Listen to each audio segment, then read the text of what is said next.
Hearing will come to order. It's my pleasure to welcome Secretary Rick Perry to his second hearing with the Energy and Water Subcommittee. Secretary Perry, thank you for your continued service to our country. We appreciate it very much. I look forward to hearing from you today on the fiscal year 2019 budget request and learning more about how it reflects your priorities for the Department of Energy. The Department of Energy's role in supporting our nation's defense through the maintenance of the nuclear weapons stockpile and through support for the nuclear Navy are at times not well recognized. The importance of these activities are well reflected in the fiscal year 2019 budget request. However, with the strong increase of $1.8 billion or 19% requested for nuclear weapons activities and $369 million or 26% for naval reactors compared to the fiscal year 2017 enacted level. These programs and the other defense activities of this bill are and will remain a high priority for this subcommittee. I'm also pleased that the administration continues to propose appropriate funding for Yucca Mountain. Having the administration support current law is refreshing and hopefully will help us move past the legislative stalemate and with the Senate of the past several years. The President's budget proposes a $1.9 billion decrease from fiscal year 2017 for energy programs, reflecting the administration's desire to focus resources on early-stage research and development. This committee must carefully review the request to understand the impacts to these important programs and activities. Unfortunately, the Department has been very slow to provide details about the request for energy programs. In fact, we are still waiting on some program details, and others were provided just this morning. This delay means today's hearing is an even more important part of our oversight process. Secretary Perry, I appreciate you being here today to explain your budget request and hope that we can work together to move forward a budget that will strengthen our national security and advance our energy independence. Please ensure that the hearing record, questions for the record, and any supporting information requested by the subcommittee are delivered in the final form to us no later than 4 weeks from the time that you receive them. Members who have additional questions for the record will have until the close of business on Monday to provide them to the subcommittee office. With that, I'll turn to my ranking member, Ms. Kaptur, for her opening statement. Thank you very much, Mr. Chairman, and we welcome you back, Mr. Secretary, and all of your colleagues who are with you today serving our country. We're glad to have you back again. No department could be more important in America's security than the Department of Energy in terms of energy security and also guardianship of our nuclear weapons complex, so important to our strategic position.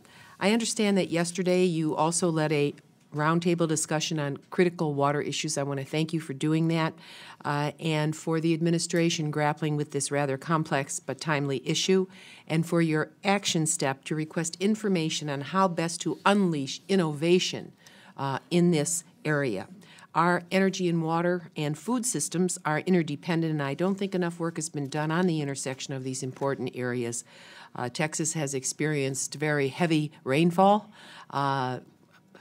enormous, and has had the edges of drought burn your edges there. So I think your special sensitivity here is very important to the nation at this point in our history. We need to develop affordable, deployable energy and water efficient systems from agriculture to electricity generation and use, and I look forward to working with you on this important confluence of issues. Before we discuss the budget request, I want to take a moment to express some disappointment and, frankly, frustration that we're sitting here today over a month after the President's budget request was released, and unfortunately, only this morning has the Department provided the final volumes of your budget request. I wanted to make sure you were aware of that.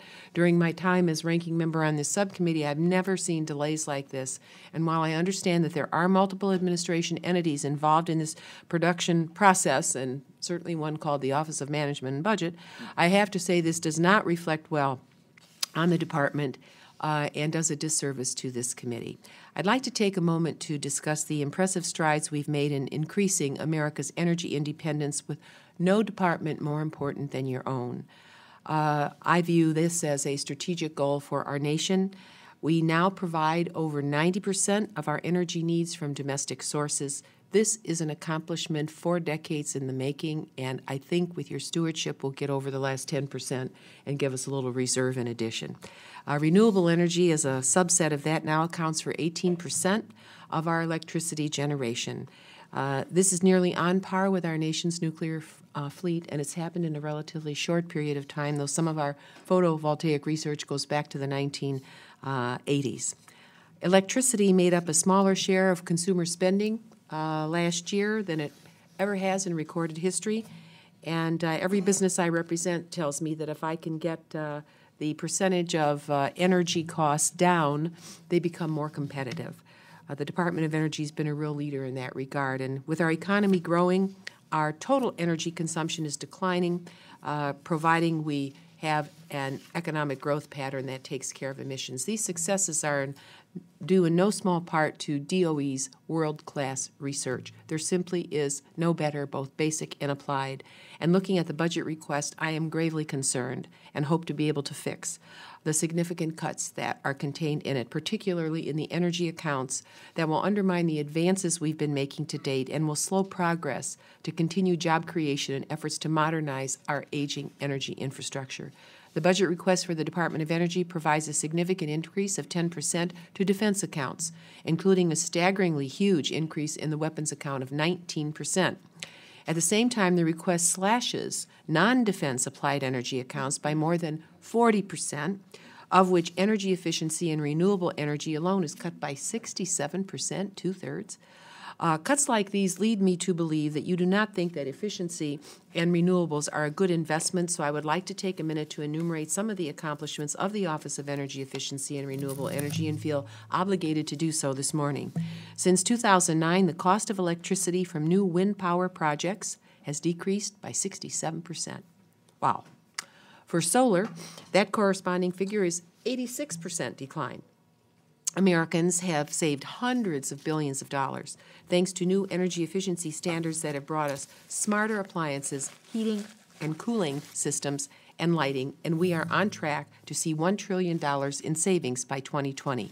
The Weatherization Assistance Program, also proposed for elimination in this budget request, which I simply cannot support, delivers $340 million in yearly energy savings to the American people. These advances have put money in the American people's pockets and made our air cleaner, and most notably for the President's agenda, created jobs. The fastest growing job in America today, as the Secretary well knows, is wind turbine technician. And in fact, Texas is one of the top states for energy efficient jobs. Finally, with all the rhetoric about putting America first on an economy-wide basis, China outspends us by almost $100 billion annually on research and development. Yet here you are defending massive cuts to programs that have proven effective. If we want to maintain our technological and economic advantages, we must increase these investments and make no mistake, they are investments in our future. We cannot be short-sighted and let the rest of the world pass us by. And with that, I'll close my remarks and thank you again, Mr. Secretary, for being here with us today, and we look forward to your testimony and the opportunity to adapt your budget request as the months ensue. Thank you, Mr. Chairman, for the time. Thank you. Mr. Secretary, the floor is yours. Mr. Chairman, thank you for the privilege to be here. Ranking Member Capter, it is good to be in your presence and the committee members as well. We are here to discuss the President's fiscal year 2019 budget request for the Department of Energy. And just as an aside, let me say what a privilege it is to be able to serve. And Mrs. Capter, I know that you're just a few days away from being the long-serving female member of the House of Representatives. Congratulations on that. We were just sharing with what an honor it is to be the longest-serving anything. And myself as a governor of Texas back a few years ago, but what an extraordinary privilege for me to sit in front of you as the 14th Secretary of Energy. Mr. Chairman, this budget represents a request to the American people through their representatives in Congress to fund the priorities of this department. It underscores DOE's commitment to stewardship, to accountability, to service, and I hope that our interactions with you and other committees of Congress that we've had over the past year have underscored that commitment to serve, the transparency that we intend to share with you and the American people.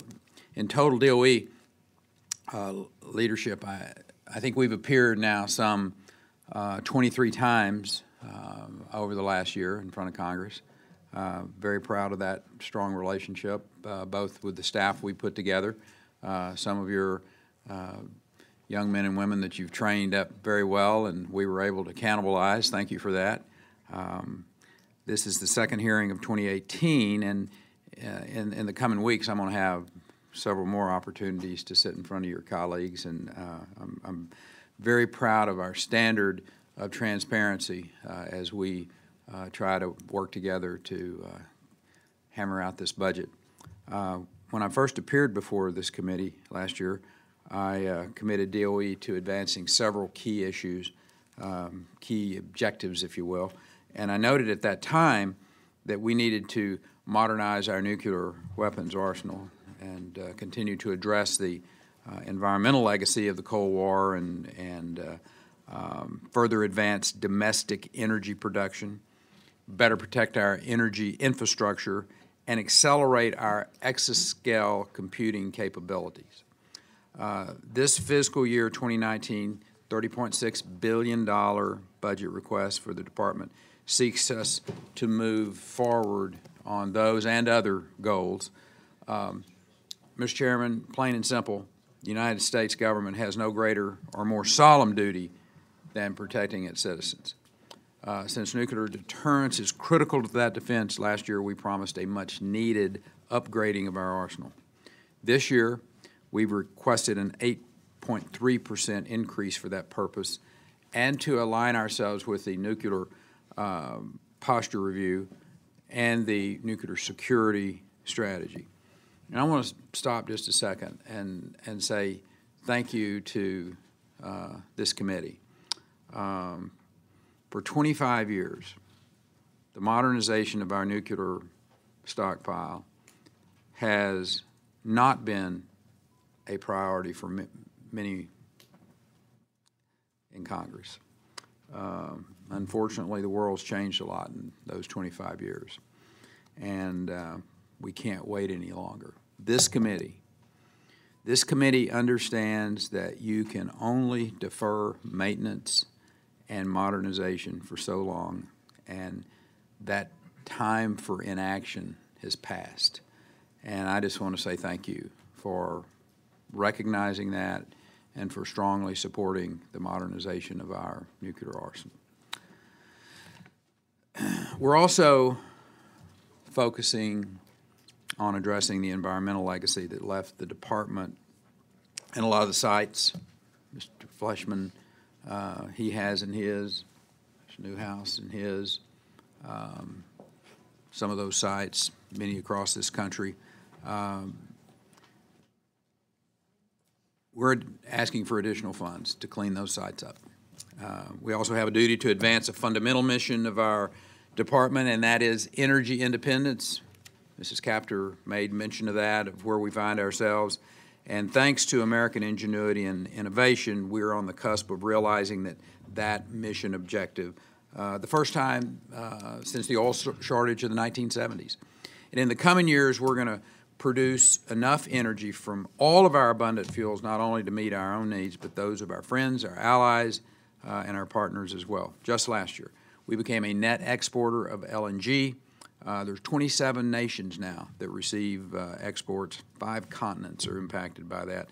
And because of technology, we're also making our energy cleaner. We can pursue an all-of-the-above policy that more efficiently develops and uses all of America's energy resources. Through the power of innovation, we can both grow our economy, protect our environment. And that's the heart of this new energy realism doctrine that I recently described. To drive further energy innovation, we're requesting continued funding of our energy program offices, as well as the funding for research in fossil fuels and nuclear power, including advanced small modular reactors. Now We have a duty to advance domestic energy production. We also have a duty to ensure that our energy actually gets delivered without interruption. That's why last year I promised to step up our efforts to protect and maintain America's energy infrastructure to all those hazards that are out there. The devastation caused by the 2017 hurricanes, the impact to the electric sector was highlighted, and we clearly have to improve our grid reliability, resilience in the face of these natural disasters.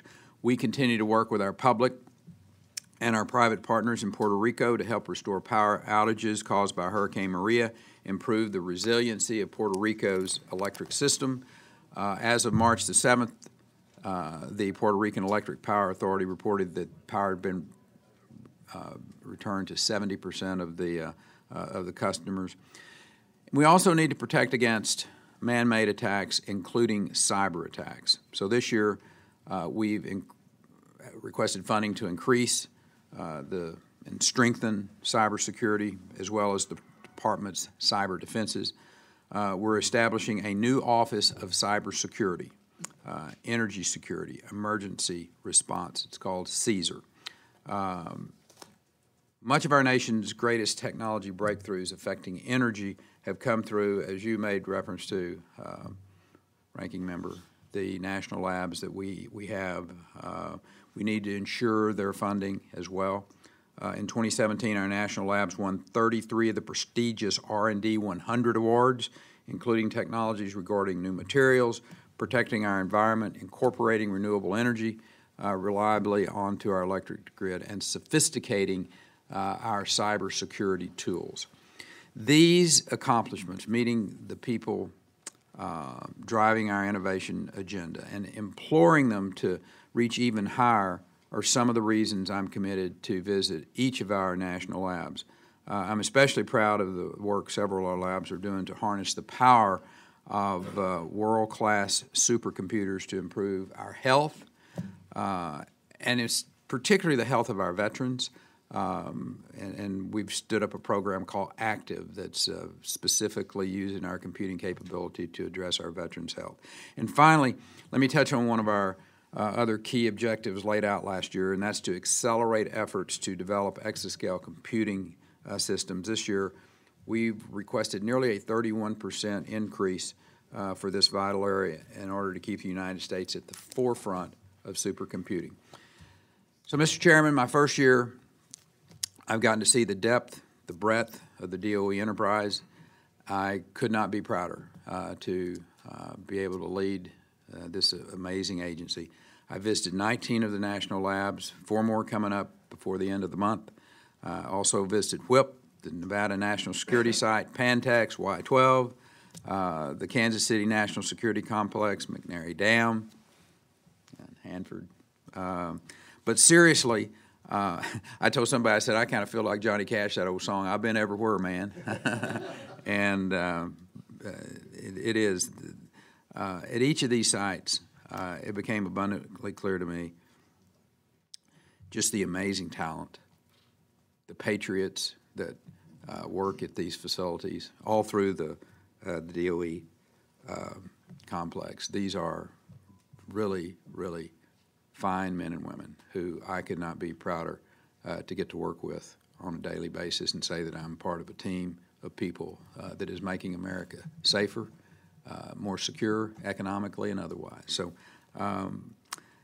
in the end, it's you, the people's duly elected representatives. You're going to best decide how to, if one thing I learned as governor is I learned how the appropriations process worked.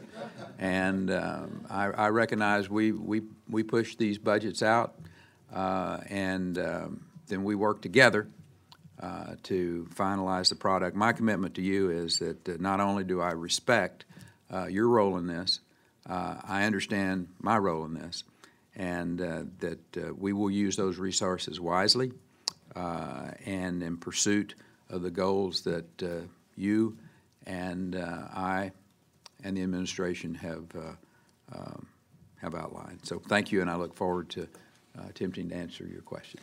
Thank you, Mr. Chairman, or Mr. Secretary. I couldn't agree with you more on the value and the importance of our national labs and the great work that they do. I call them the crown jewels. I really think that they do some of the best scientific research in the world at these national labs. It is kind of a strange time in that we are talking about the 2019 budget request, and you don't know what the 2018 is yet. So it's a little hard, and some of the questions that we have are kind of based on what the 2018 might be. And I guess we'll see that hopefully next week, seeing as how on the 23rd we run out of funding, and I think we're on a path to get the final year funding done by the start of, or by the end of next week. But let me get a couple of the questions out of the way. First of all, I'm pleased to see that the department has continued to request funding to reopen the Yucca Mountain licensing process. The reopening of Yucca Mountain is one of the highest goals of this subcommittee. As you know, it is not a scientific issue. It is a political issue that we have had a hard time resolving between the House and the Senate over the last, well, forever, it seems like. Could you tell me what your plans are to move forward with Yucca Mountain? Yes, sir. Yesterday I had a conversation with Senator Heller along those same lines. He wanted to know what this $120 million in our line item was for that purpose.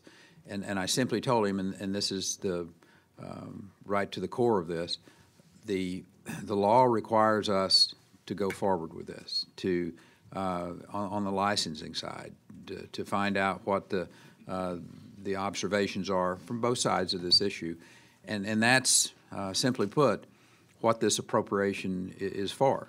It's what the administration means for it to be. We have an obligation. I made a commitment to uphold the laws and the Constitution of the United States when I took this job. The law clearly requires the Department of Energy to go through this licensing process. This is the funding to do just that, Mr. Chairman. As you know, we have had some disagreements between the House and the Senate on Yucca Mountain, which has led to disagreements on interim storage. The reality is, as I'm sure you well know, we need both those things. And before we can move forward, I think we've got to come to an agreement on both Yucca Mountain and the authorization for interim storage. I know Congressman Shimkus has a bill in the House that I think you all have seen. Senator Alexander and Senator Feinstein have a less comprehensive bill in the Senate, and trying to work out those differences and trying to get those passed. Are you supportive of the Shimkus bill? I'll leave that to those of you with great talent in being able to negotiate those bills, sir. I agree with your understanding and your passion about having places to store long-term, both in temporary and in permanent storage of radioactive material. It's one of the reasons that not only do we need to look at the issue relative to Yucca, but also at WHIP. There's a site in West Texas that I was very familiar with when I was the governor there, and outside of Andrews, Texas. And there may be some other sites in this country that are appropriate. But yeah, I'm going to work with the Congress as you give me instructions to find the solution to a challenge that I hope I brought a good focus to, that we have in, I think, 38 states now, sites that have these materials that, you know, we've been fortunate that we haven't had an incident, and they need to be stored in highly secure, highly scientifically proven areas that will be safe for long-term storage. One other subject of contention over the last several years, the Department of Energy first proposed to cancel the MOX fuel fabrication facility in order to pursue an alternative means to fulfill the U.S. responsibilities under its nonproliferation agreement with Russia in its fiscal year 2014 budget. It's 5 years later, and there are still significant questions surrounding the dilute and dispose alternative. The committee still does not have a comprehensive life cycle cost estimate of the alternative, and DOE hasn't submitted any legislative proposals that would be needed to carry out and fulfill the program. The fiscal year 2018 National Defense Authorization Act allows you to terminate the project if you are able to provide a life cycle cost estimate that shows the costs of the alternative is 50% of the cost of MOX. Yes, sir. We were informed that DOE was pulling together an interim cost estimate in order to certify that a cost estimate exists that meets the NDAA threshold, as opposed to submitting the comprehensive life cycle cost estimates that is reported under development. Will it be a comprehensive life cycle cost estimate for dilute and disposed? When will it be provided to Congress?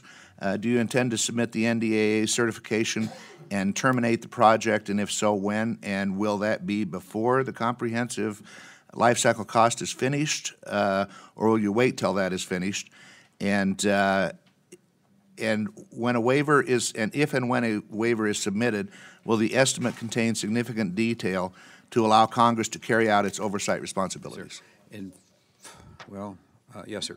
I'll try to be very brief. You covered some pretty good watershed there of issues. Let me just talk about what you ask, and let me just say again, Ms. Capter, and to the Chairman Simpson, from the standpoint of you getting some information, what you consider to be slowly, and I don't disagree with you. I apologize for that.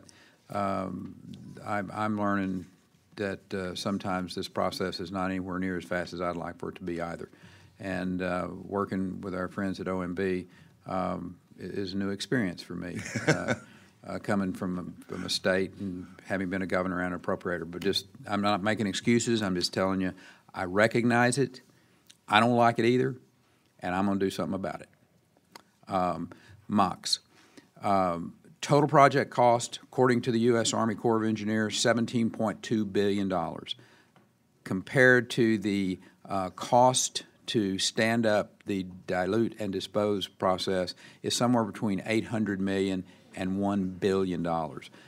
So almost a 17, 18 to 1 difference there, a delta that's pretty $16.7 billion less to do the dilute and dispose.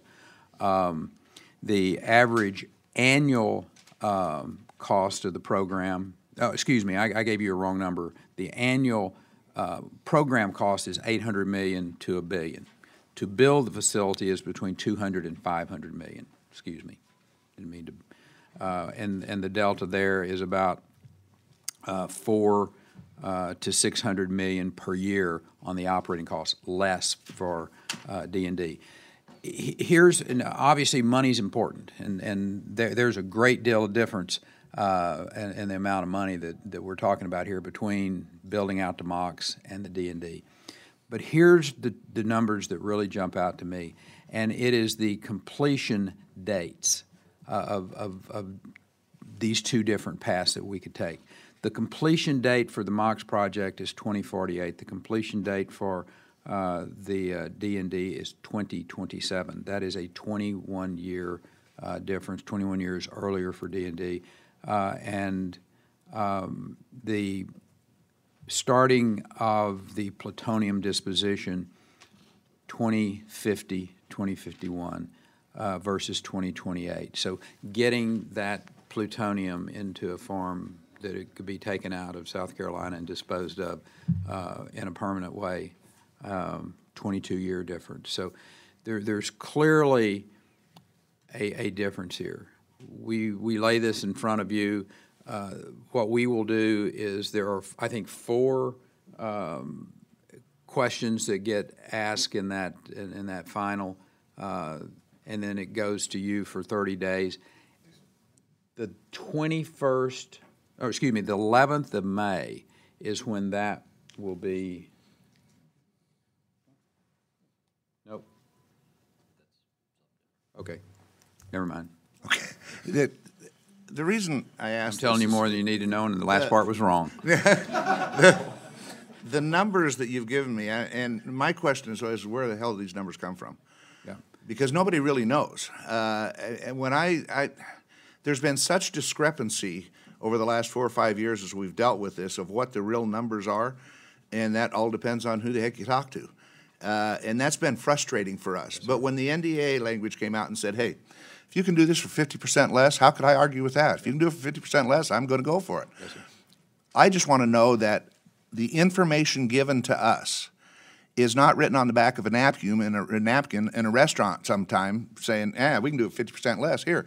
And when I hear that they say, okay, we've got preliminary costs that say it's substantially less, I want to see the comprehensive report. And I want to know how you came to those conclusions, what you took into consideration. The last estimate I saw on dilute and dispose, they didn't cost estimate any of the transportation costs or any of the disposal costs actually in WIP and the cost of expanding it.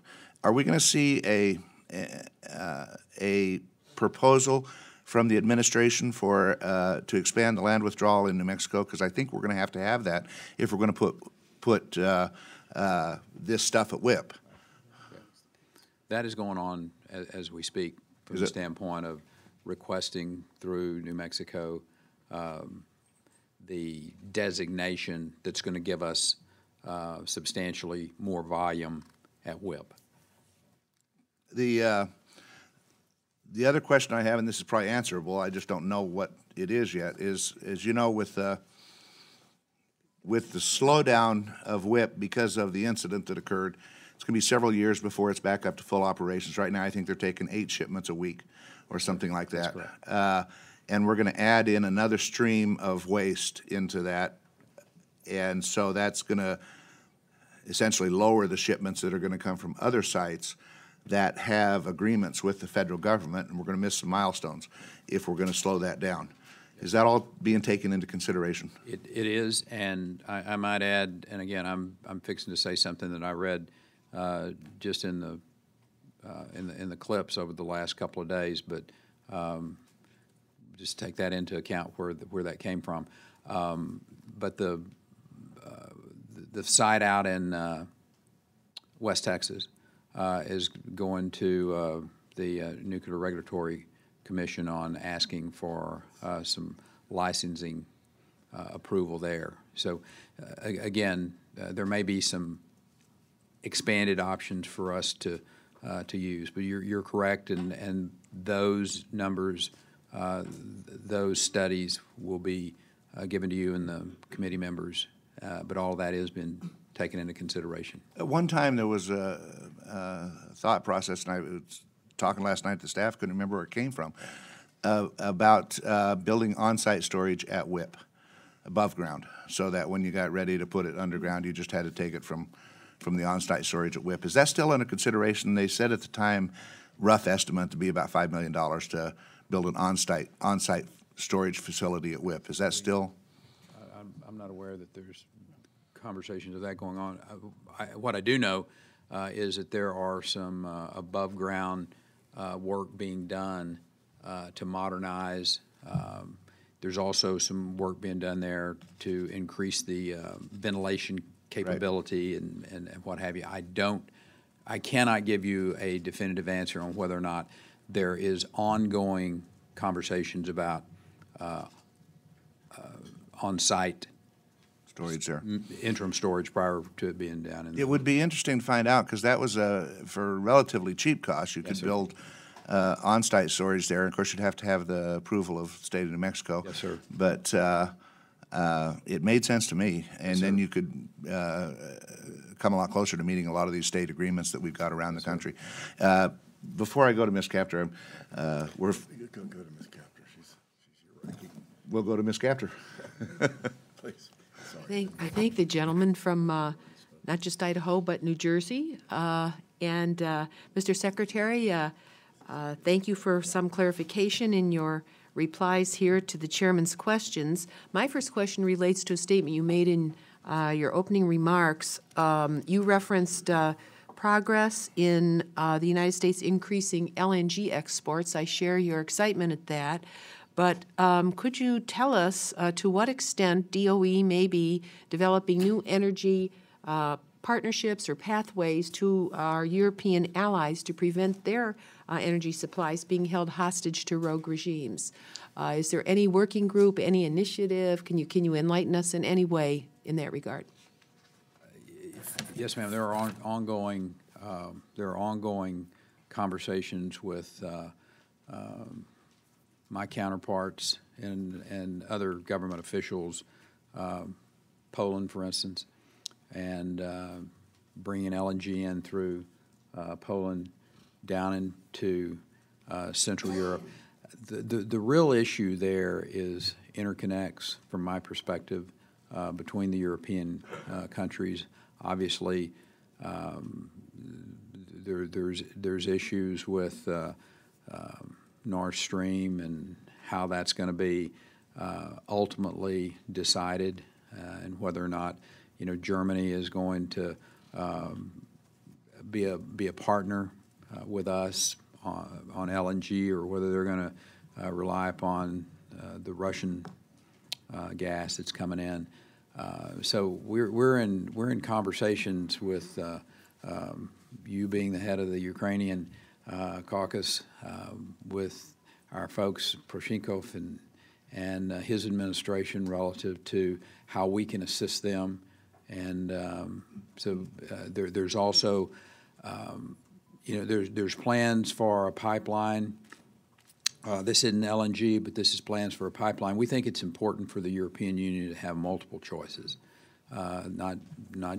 We'd love to sell them as much LNG as we can from the United States, but I think it's important for freedom's purposes that Europe and the EU has multiple sources of energy of which they can choose. It's good for competition, but it's also, more importantly, from my perspective, good for freedom. Thank you for that perspective, Mr. Secretary. And if there's any working group within the administration of which you are a part that could come and privately brief some of the members of this subcommittee and perhaps others, believe me, there's deep interest on the part of this member. I want to move to a domestic concern. Here are the cuts in the budget that are proposed to the energy efficiency and renewable energy account. The number I have is 67%, and we have a statement here by a senior DOE official who recently said publicly that the energy efficiency and renewable energy programs are a victim of their own success and successes to date in bringing down the cost of renewable energy and deploying their technologies means that the federal government no longer needs to make these types of R&D investments. Let me just put on the record that China, I represent some major solar firms, I think the best ones in the country, there's probably some in Texas too, but they are hacked hundreds of times a month by the Chinese. And the Chinese are not reducing their investments in R&D. And there's a huge global market in these technologies. And your budget basically relegates the United States to a very inferior position. So I know I have a plan to try to alter your budget, but what is your plan to ensure in the budget you've submitted that we don't fall behind in the energy efficiency and renewable energy arena? Ms. Captor, you are correct in the sense that it is a priority of the department to continue to keep the United States at the very tip of the spear when it comes to technology innovation. It's how we have found ourselves to be at this place in the energy sector at this time. It was through innovation. It will continue to be through innovation.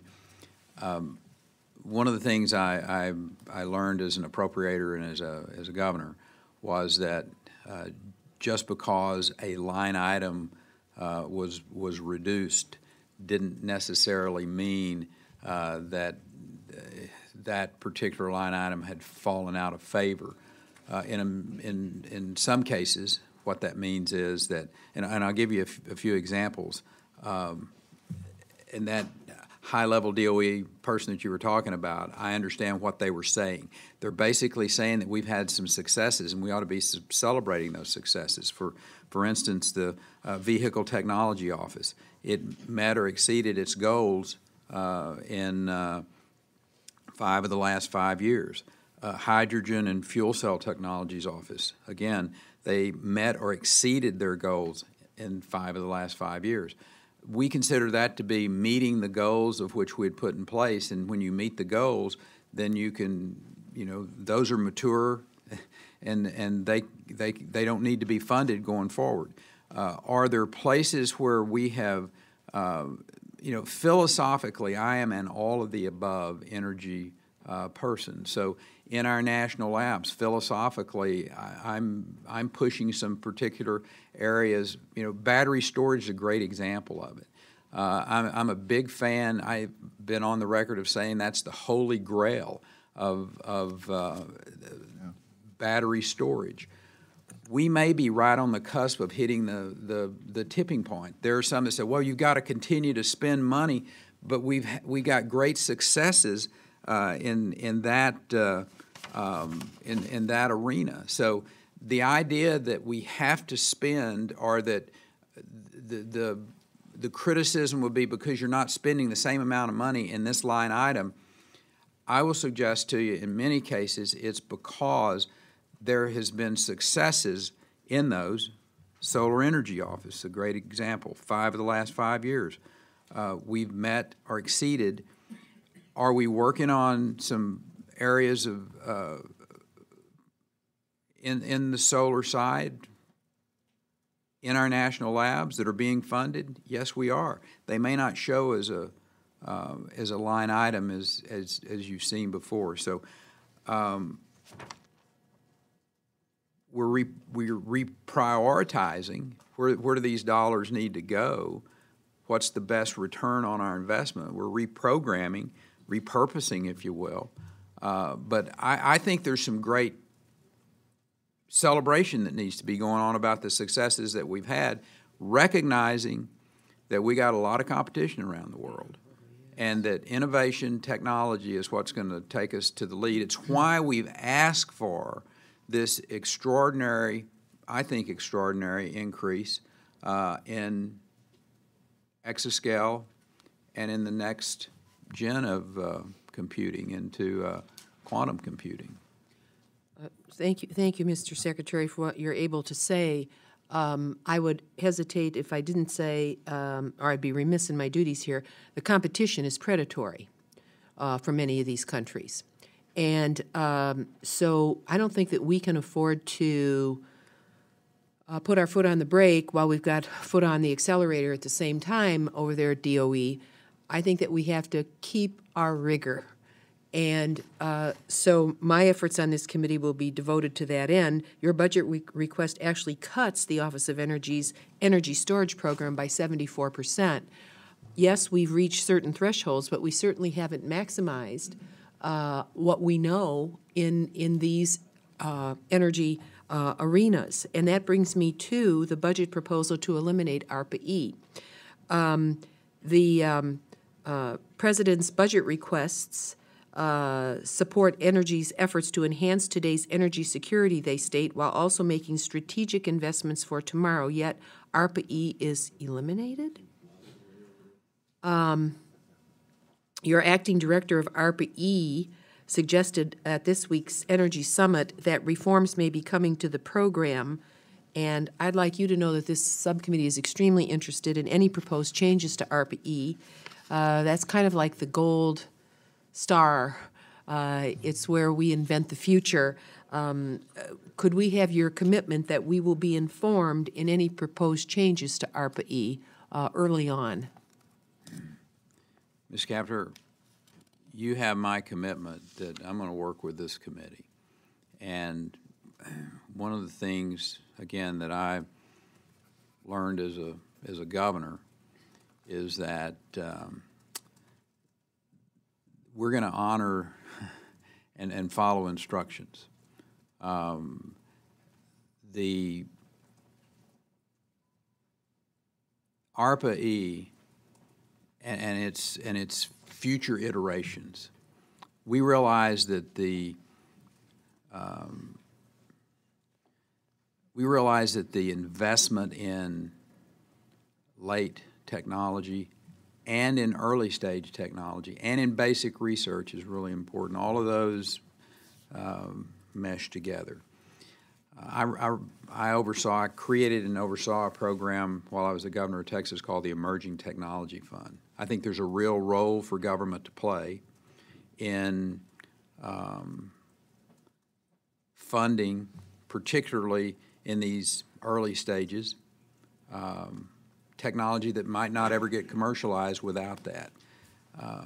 You know, if it's the will of this committee for ARPA-E to exist going forward in some form or fashion, I hope that you will have confidence that not only have I done this before as a governor, but that we'll have good successes and we can stand up together and say, this is how it's supposed to work. This is a good return on the investment for the American taxpayers' dollars. Thank you, Mr. Chairman. I know my time is up in this round. I just wanted to ask again if you could identify someone, Mr. Secretary, from the Department of Energy who's most knowledgeable about European energy pathways, and perhaps somebody from DOD and somebody from state, I don't know, but if they could come and brief interested members of this subcommittee, we would be very appreciative on what is happening with the thinking inside the administration strategically on the importance of that set of allies and their energy supply lines. Thank you. I can and I will. We're glad to have with us Chairman of the full committee, Mr. Frelinghuysen. Mr. Secretary, welcome. I know that Mr. Newhouse, Mr. Joyce, Mr. Fortenberry, Mr. Fleischman, and Mr. Aguilar have been very patient. So let me just take 2 minutes, what we call two fingers, obviously to welcome you and obviously thank Chairman Simpson, who succeeded me as chairman. He's doing a heck of a better job than I ever did, and he works very closely with Ms. Kaptur, who's I think was recognized, you may not know, as the longest serving woman in the United States House of Representatives yesterday. I'm sure you deserve more applause. A couple things. I hope in the future we can reopen Yucca. That's something that's important to me. I'm a great believer in the nuclear enterprise being modernized. I do think the public is owed a better explanation as to why it's necessary. Maybe this isn't the place to talk about it, but I think if we're going to make these substantial investments, let me say I think we have some incredible laboratories out there. It's been a while since I visited some of them, but they're national treasures. I continue to have some concerns about cybersecurity and things that people who are not on our side might do to affect their great work out there. And I'm sure the issue will be raised. We need to work on cleanups. We have a legacy of issues. And lastly, to be, someone once told me, if you don't raise the local issues, they'll find somebody else to replace you. Fortunately, I'm retiring, so I don't have to necessarily worry about that. But in my life, I've been very much involved in domestic fusion. I'm interested in the future of ITER. I mean, we have these partnerships. Let's cultivate them. We're losing partners all over the place for a variety of reasons. And yes, and I'll put a plug in for PPL, the Princeton Plasma Physics Lab. Good luck to you, and I want to thank the chairman for the time and everybody for their patience. Mr. Chairman. Thank you, Mr. Chairman, and Mr. Chairman, and the ranking member. Thank you, Mr. Secretary, for being here on such an important day. I know it's the start of March Madness. Thankfully, UT doesn't play until tomorrow, so we appreciate your time. The electric power industry, and I'll pick up a little bit on what the chairman of the full committee was talking about when we discuss reliability, resiliency, and cyber.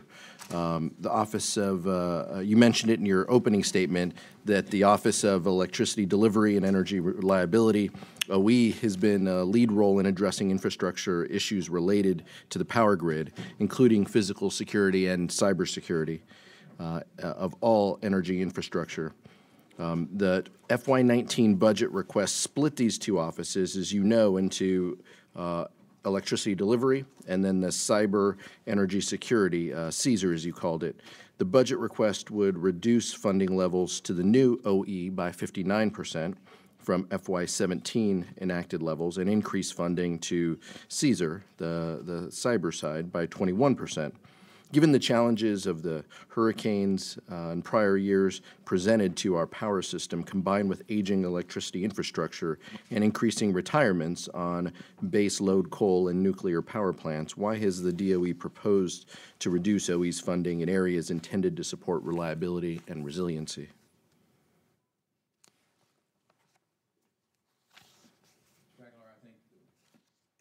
Stragler, I think the answer in a global way was earlier on when I talked about that just because you see a reduction in a line item doesn't necessarily relate to, there's a,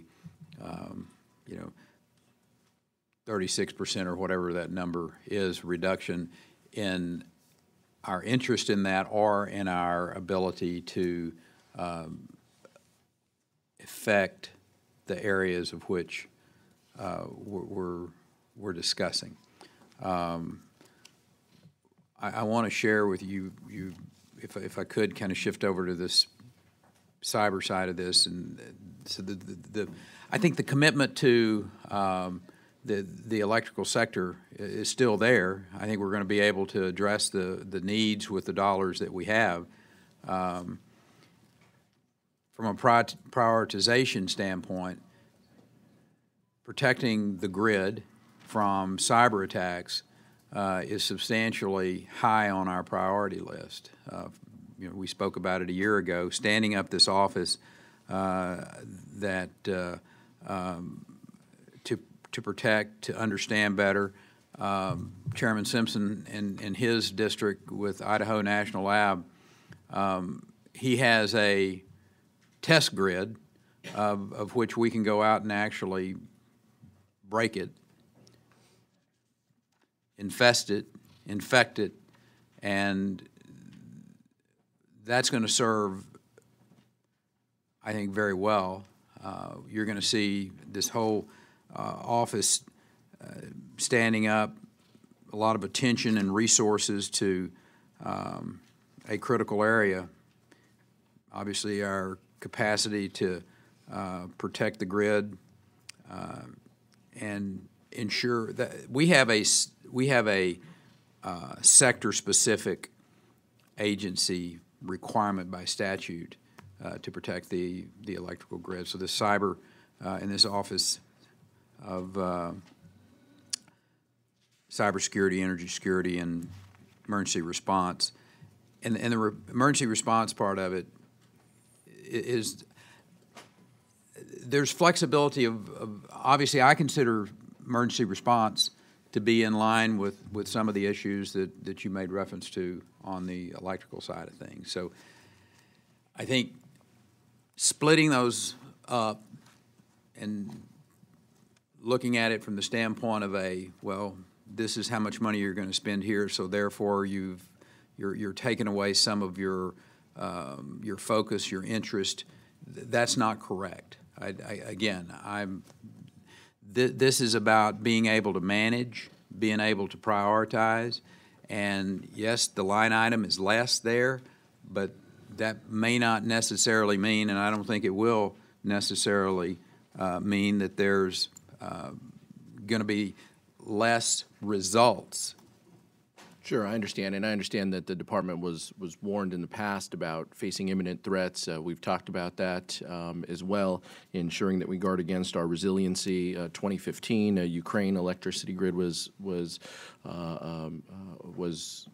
messed with. I mean, we know that these things happen, and we just want to make sure that we're investing in the right areas in order to make that happen. I'd ask you more questions. My time is up. Let me just lastly say that part of our FY19 analysis and justification, it has to ensure that we have all the information in front of us. And I know that there are volumes that haven't been given to this committee, and our inability to do our job, as you understand it from your role as the executive, requires that we have that documentation. And so, to the extent that we can continue to request and have that proper information to evaluate the programs and the line items, it would sure help us do our job a little better. So I appreciate your attention to that. Thank you, Mr. Chairman. Thank you, Mr. Chairman. Mr. Secretary, good morning, sir. Good morning, sir. As you know, I represent the great people of the 3rd District of Tennessee, and in that district is a wonderful city, Oak Ridge. Oak Ridge sits in Anderson and Roane counties, and it's a very, very special place. A personal note of thanks to you, though, sir, before I start, for your personal attentiveness to Oak Ridge and all that we do there. And also, I want to thank you for the tremendous staff that you've put together at DOE. Your team is exemplary and a privilege and pleasure to work with, so I thank them as well. Mr. Secretary, at Oak Ridge, we had the Manhattan Project. I believe we won World War II there. We won the Cold War there. And we have done such a tremendous job, the men and women who have served us for decades there. It's a community that supports nuclear. We've got the Oak Ridge National Laboratory, which is truly an outstanding facility. We've got the Y-12 plant under NNSA, and we're building the uranium processing facility. And I want to commend you and your department. The contractor there is doing a tremendous, tremendous job. Every time we go there, it gets better and better. And as you may know, that had to be redesigned, and things are going so well to make sure that our nation's nuclear arsenal is strong for years to come. And I know the Pantex plant in Texas is doing an outstanding job as well. We also have a nuclear cleanup mission, and I appreciate your kind words and support of all that we do. This is something that Republicans and Democrats alike work so hard, not only in the House but in the Senate. Nuclear cleanup is so, so important. As you know, I'm the chairman of the Nuclear Cleanup Caucus, chairman of the National Labs Caucus, so it's just been a tremendous privilege to work with you, sir. One last accolade I want to talk to you about, and thank you for your STEM research support.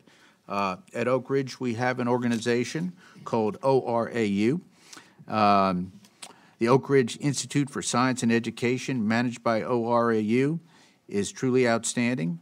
We also have ORISE, which is a key entity in the department, providing all of our nation's laboratories more than 3,000 research participants per year. They also work for more than 20 other federal research agencies, providing research participants in key facilities. So, again, thank you for the direction in which you're taking this critically important federal agency. I have some questions. The Department of Energy National Laboratories are a key element of our national research enterprise, but much of their physical plants are over 50 years old. At the 10 national laboratories stewarded by the Department's Office of Science, there's an estimated $2 billion backlog in infrastructure projects. All the national laboratories have urgent needs ranging from modernization laboratory space and utility upgrades to seismic refitting and demolition of excess facilities that are costly to maintain. At the same time, much of the lab's infrastructure is not directly funded, and if it is, the funding is inadequate. So the labs are left to cobble together funding to operate and maintain everything from nuclear hot cells and isotope production facilities to advanced manufacturing facilities and supercomputing centers, all of which are mission critical to the department. And as maintenance costs grow, laboratory overhead rates grow, making it more expensive for others to work with the labs. This creates constant drag on the system of labs to maintain state-of-the-art assets that attract the best and brightest scientists to do nationally important research in partnership with others. My question, sir, besides the need for additional funding, how do you propose to address infrastructure needs of the national laboratories, sir? Mr. Fleshman, you're absolutely correct in the sense of the facilities. When we went and toured Oak Ridge, and there's a building out there that we refer to as the Mouse House that is as old as I am. That's old in a building sense. So being able to D&D those, to decontaminate and just deconstruct them, there has to be, some additional funds. I hope that the committee would take a look at that from the standpoint of being able to remove. Mr. Newhouse lives out with Hanford right around the corner, and that's a facility. I mean, we got cleanup in a lot of members' places, and so not only the cleanup side of this, but also old facilities. And the fact is, you know, these do need to be, in some cases, removed. They're contaminated. They're going to cost a lot of money. It's going to take substantial time to do that properly. But the other side of it is to build new facilities that are going to be attractive to the next wave of scientists that are going to be coming in, where they want to come and work in a place that's not 50 or 60 years old and falling down. So our commitment is to prioritize where we can with the resources that we have, but obviously having the resources available is going to be important. Yes, sir. Thank you. Ms. Secretary, the United States and China are in a race for supercomputing supremacy, which is critical for advances in science and technology that will drive economic growth. According to Science magazine in February 9th of this year, after dominating the supercomputing rankings for decades, the United States is so far behind that the combined power of the top 2 machines in China easily outpaces that of all 21 supercomputers operated by the United States Department of Energy, the country's top supercomputer funder. However, that could change this summer when the Summit supercomputer at the Oak Ridge National Laboratory is commissioned. At approximately 200 petaflops, Summit will be the fastest in the world, with twice the power of the top Chinese supercomputer. Summit represents a critical next step on the U.S. path to developing an exascale system 1,000 times more powerful than today's supercomputing systems. The United States currently has a research and development plan to develop and deploy an exascale system by 2021, including a system at ORNL called Frontier, about the same time that China or Japan are expected to deploy their own exascale systems.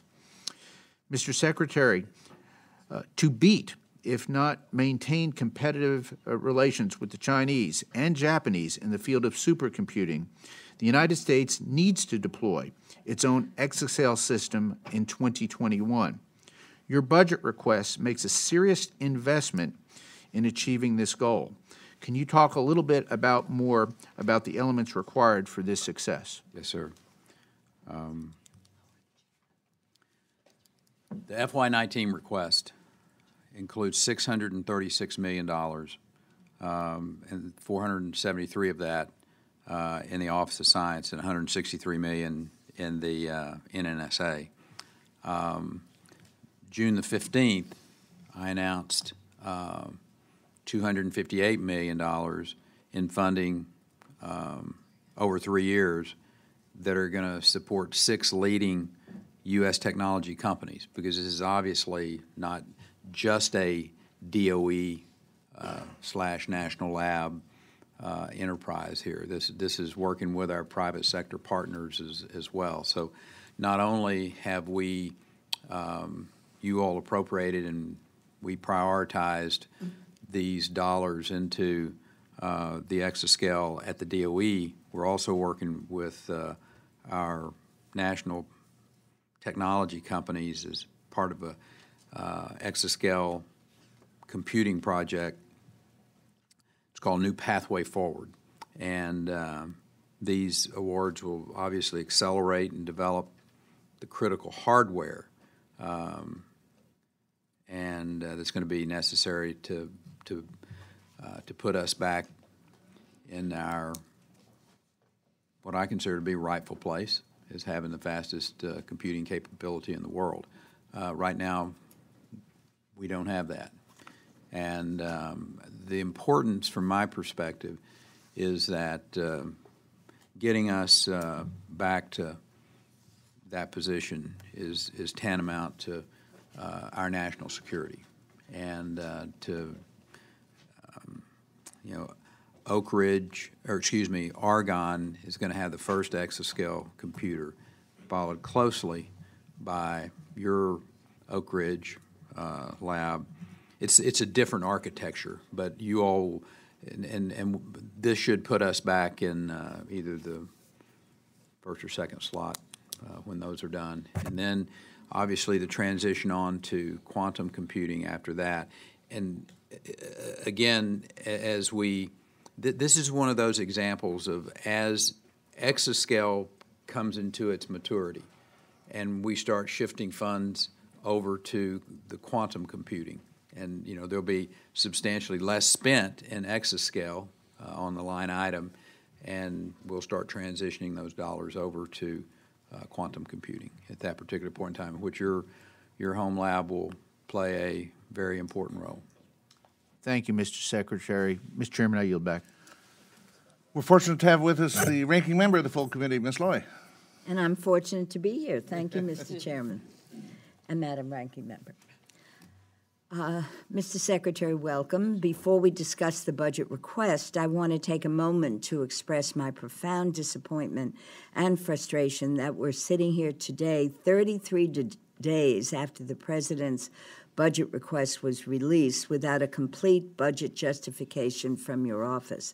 During my time as ranking member of this subcommittee, I've never seen delays like this. And while I understand there are multiple administration entities involved in this production process, I have to say this does not reflect well on you or your department, and I do hope you'll be getting us that information quickly. My first question is about Yucca Mountain, and I know it's been discussed, but I want to make a couple of points, because Yucca Mountain and interim storage, I think, is essential to deal with.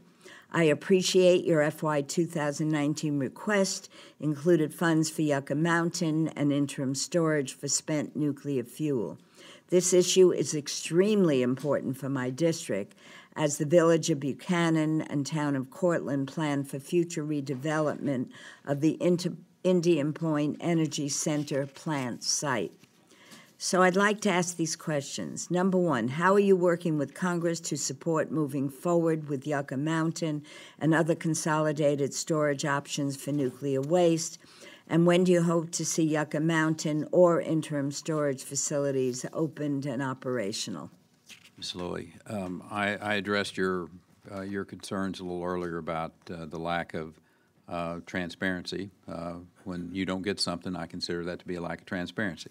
Earlier with the committee, and the appropriate actions will be taken, ma'am. It is not lost on me that not only do you deserve, but it is my duty to make sure that the information that you request gets to you in a timely fashion.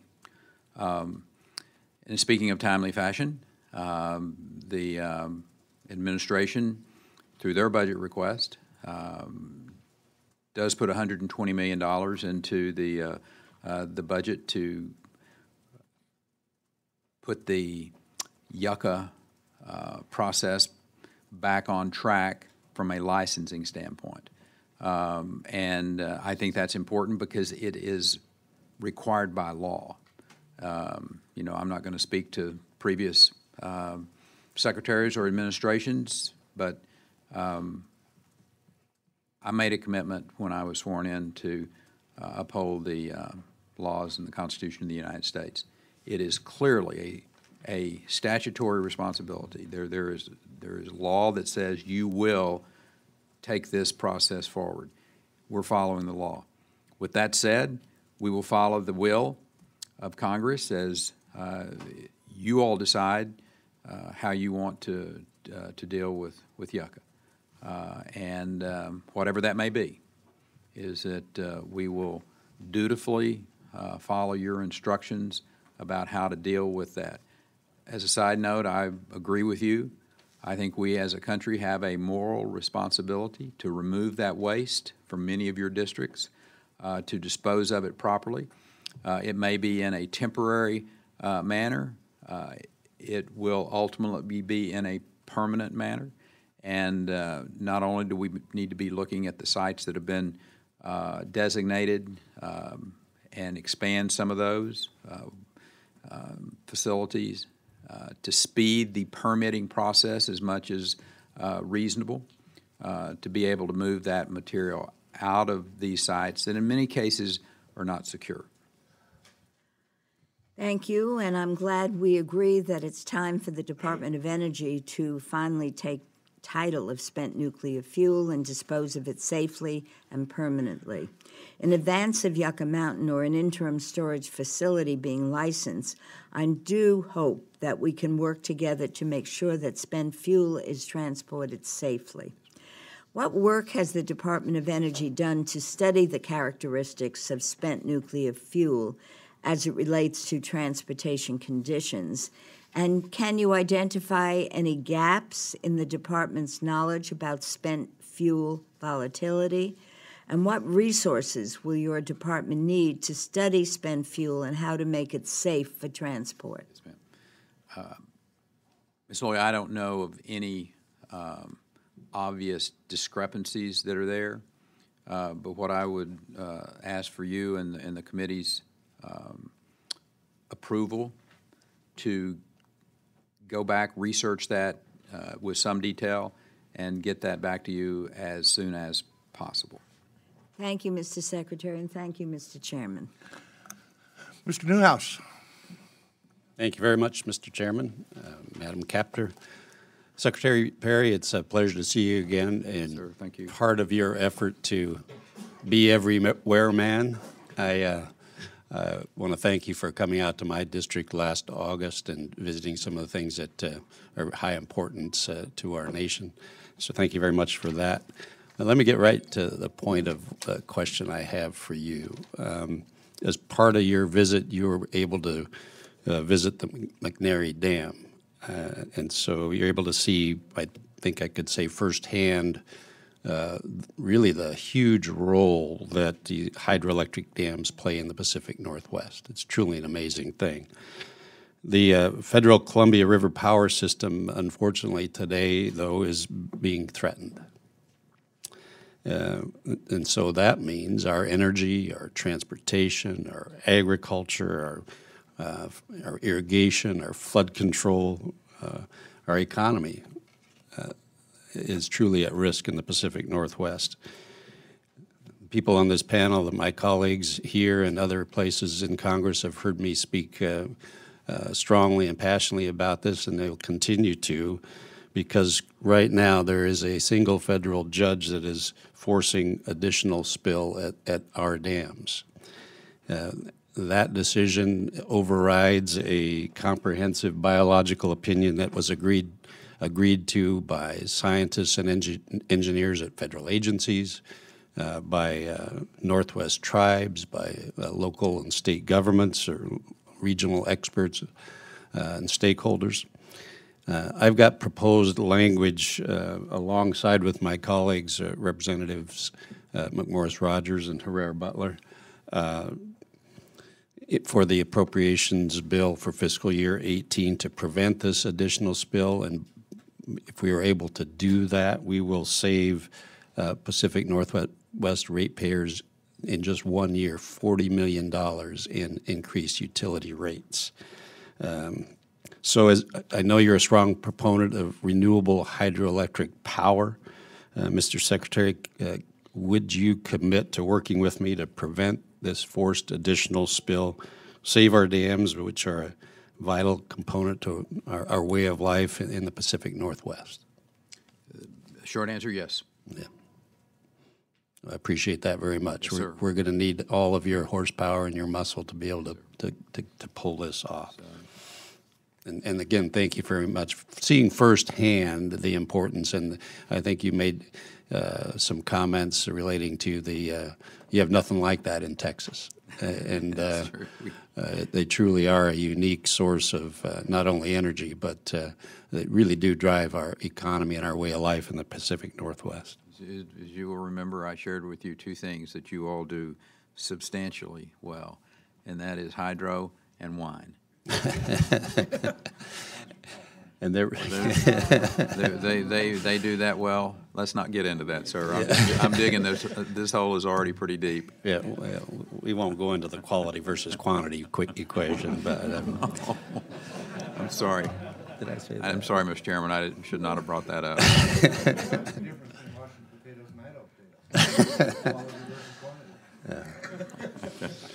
So restarting my clock will. Also, last summer you were able to visit the Hanford cleanup site, and part of that you saw the high-level waste in the pre-treatment facilities at the waste treatment plant. Recently, it's been with some concern that I've heard that the Department of Energy is considering delaying the design, engineering, and construction of the high-level waste and the pre-treatment facilities. I've expressed that concern to you and with the Office of Environmental Management because of the unknown repercussions of such a decision. Can you tell us with certainty that the DOE would still be able to meet court-mandated deadlines for full operations of the WTP with this kind of a delay? Certainly that is our intention. I will just share with you from a high level that the project that I inherited as the secretary, they were trying to do too much at the same time, and they needed to get focused on doing what we know would work, and that's what we've shifted to now. With that said, we're going to be able to, on the C farm, that area called C farm, and those tanks, we're going to be able to make an announcement in the not-too-distant future about some good progress that we're making there, and that has not been in the works before, and so I'm reasonably comfortable that the progress that we're making at Hanford is meeting the requirements of the lawsuit, working closely with the senators from Washington State, yourself, and other members who have interest in dealing with Hanford as responsibly and as expeditiously as we can. Yeah, thank you. Thank you. And I know my time is up, but let me just again stress to you my reservations about the proposal of delaying, and would hope that we could see concrete plans from DOE as they continue through that proposal. Yes, sir. Thank you, Mr. Chairman. I yield back. Joyce. Thank you, Mr. Chairman, and welcome, Mr. Secretary. It's nice to have you here. I think it was unfair last year when you were here. You had probably 2 weeks or 3 weeks under your belt when you first came in for this meeting. And but unfortunately, I want to take you back to a discussion we had again last year. And for me, it is incredibly important for the Perry Nuclear Power Plant. And I know Ranking Member Capter has a plant also as well in her district that unfortunately, because of the critical role it's played in the economy of our county, and the 1,284 megawatt power plant employs more than 700 workers and is the largest taxpayer in the largest county in my district. The plant is one of the largest of its type, and it produces more than enough electricity to power more than 1 million homes per day. Now, the number of nuclear plants across the country have closed or announced their intended closures. 6 nuclear plants have closed in the last 6 years. 19 others have announced closures, according to the CRS. And I'm concerned for my district, but also for our electric grid. If plants continue to shut down prematurely, it could seriously affect the reliability of our energy system. As you well know, the last administration made a war on coal. A lot of the coal-fired plants that were also working in our area have been shut down, not to return.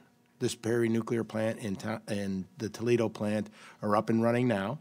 And, you know, unlike Texas or some of the other warm states, we had a month of being less than 32 degrees. And, you know, that at some time, we're taxing our grid, and we're going to shut down what I see to be a viable plant, which would produce no real results other than destabilizing the grid. And so I ask you, Mr. Secretary, could you please speak to what your department does to ensure the long-term reliability of our electric grid? And is there anything on the horizon that I can relate to my constituents back home when we're worried about this potential closure? Sir. Mr. Joyce, thank you for bringing up what I consider to be a real challenge for this country, and that is reliable energy affordable energy, a resilient grid.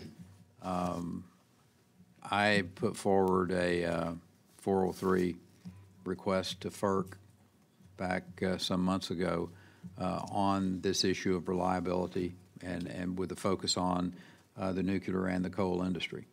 I believe with all my heart that I'll give you one example. As a governor, we had the other issue, the other side of this is that in August it gets really hot in Texas.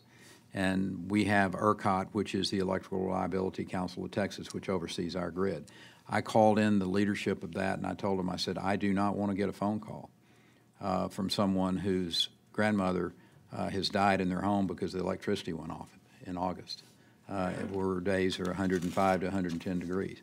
And that is the same from a citizen safety standpoint, not even to mention the national security side of this, of being able to have multiple sources of power so that if one of them does get interrupted, gas going to the Northeast, not only is it being stopped from transmitting across certain states, you're seeing plants being taken offline because of the economics.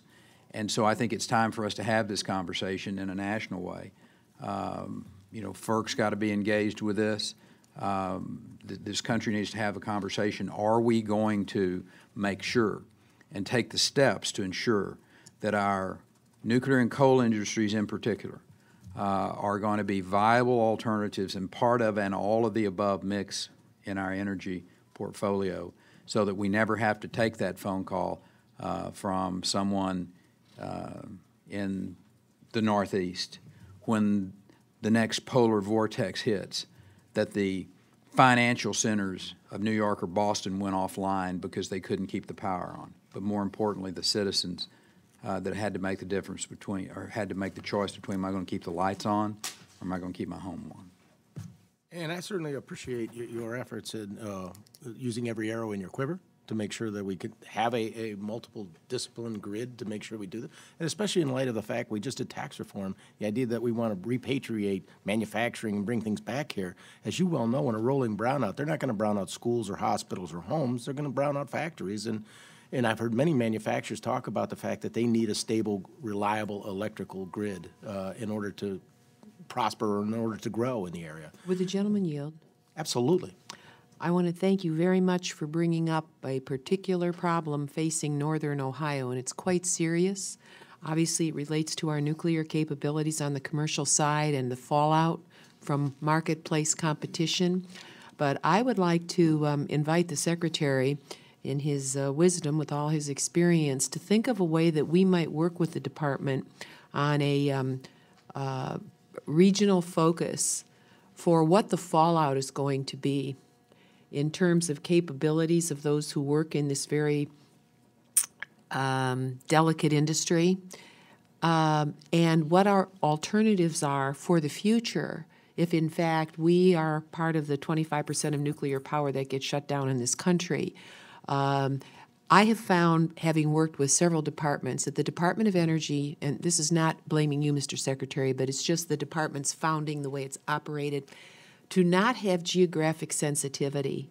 So, for example, after the terrible events of the 1970s with the first Arab oil embargo, we ended up, creating the Strategic Petroleum Reserve, and in fact the Department of Energy. We were not very conscious of how significant energy is in the functioning of this country. And now when the coal plants shut down, the fallout across Ohio, Southern Ohio, West Virginia, Kentucky, one knows politically the American people should not have been shattered in those regions, but there was no transition plan. But it's partly because of the way that the department was formed and focused and so forth, and it lacks that kind of particularized geographic sensitivity. The Department of Commerce, the Department of HUD, they have a little bit more focus. So my request would be, could we think of a way to meet with stakeholders from this region to find a better transition plan for regions that are going to be hammered? We'll have a second round. Well, if I will tie this up real quick, Thank Mr. you, Chairman. With just the fact that if in fact the end result is there's just some plants going to be closed down, especially in our communities, does DOE have any plans on how we're going to remediate these areas or help these people who are going to lose their livelihoods in the largest tax base and payers in their districts? Mr. Chairman, let me just very briefly, we're laying out a plan in the not-too-distant future. We're not ready to publicly lay it out at all. Ms. Capter, particularly the region that we're looking at is one, as you very appropriately identified, is having some real economic challenges, and that's in the Appalachian region. And to help transition it into an area where petrochemical refining would be at the basis of it. As the governor of Texas, I worried greatly in August and September about a Category 5 hurricane coming up the Houston Ship Channel and devastating the petrochemical footprint that is a substantial amount of that industry for the United States. That's a national security issue. To develop that in another region of this country, the Appalachian makes sense because you're sitting on top of the Marcellus and the Utica, which are prolific gas fields, and helping transition the workers who are either out of work or not working in jobs that's satisfactory from their perspective into higher paying refining petrochemical type jobs. That is something that we're working on actively today at DOE, and we are relatively familiar with that Toledo and region in there and the transition that could go, but the other side of this is to make sure that we don't lose those plants, and to make sure that we make decisions at this particular point in time to keep those plants in operation either until we know for sure that they're not going to be needed, or that we make the transition to another form of energy and to be able to transform those communities in some way that's economically wise and is wise from a national security standpoint. Thank you, Mr. Chairman. And if I may just add, there's at least 20 more years of useful life in the Perry plant. Yes, sir. Thank you. Mr. Fortenberry. Thank you, Mr. Chairman. Mr. Secretary, nice to see you. I apologize for the coming and going. We've got two secretaries within 100 feet of one another right now. Three. Three? Yeah, I was in a different I see. Secretary Day.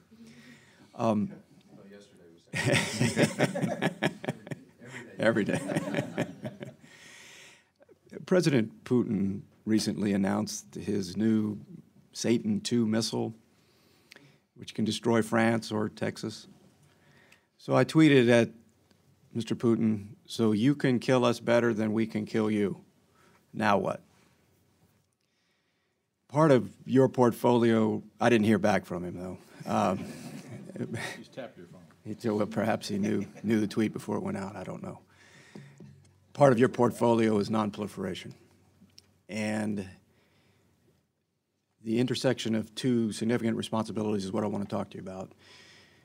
The International Atomic Energy Association, which is the multilateral body, which has significant relevance in this ever-shifting world of advancing technology where the genie is out of the bottle and not just traditional threats are reemerging, but new ones potentially.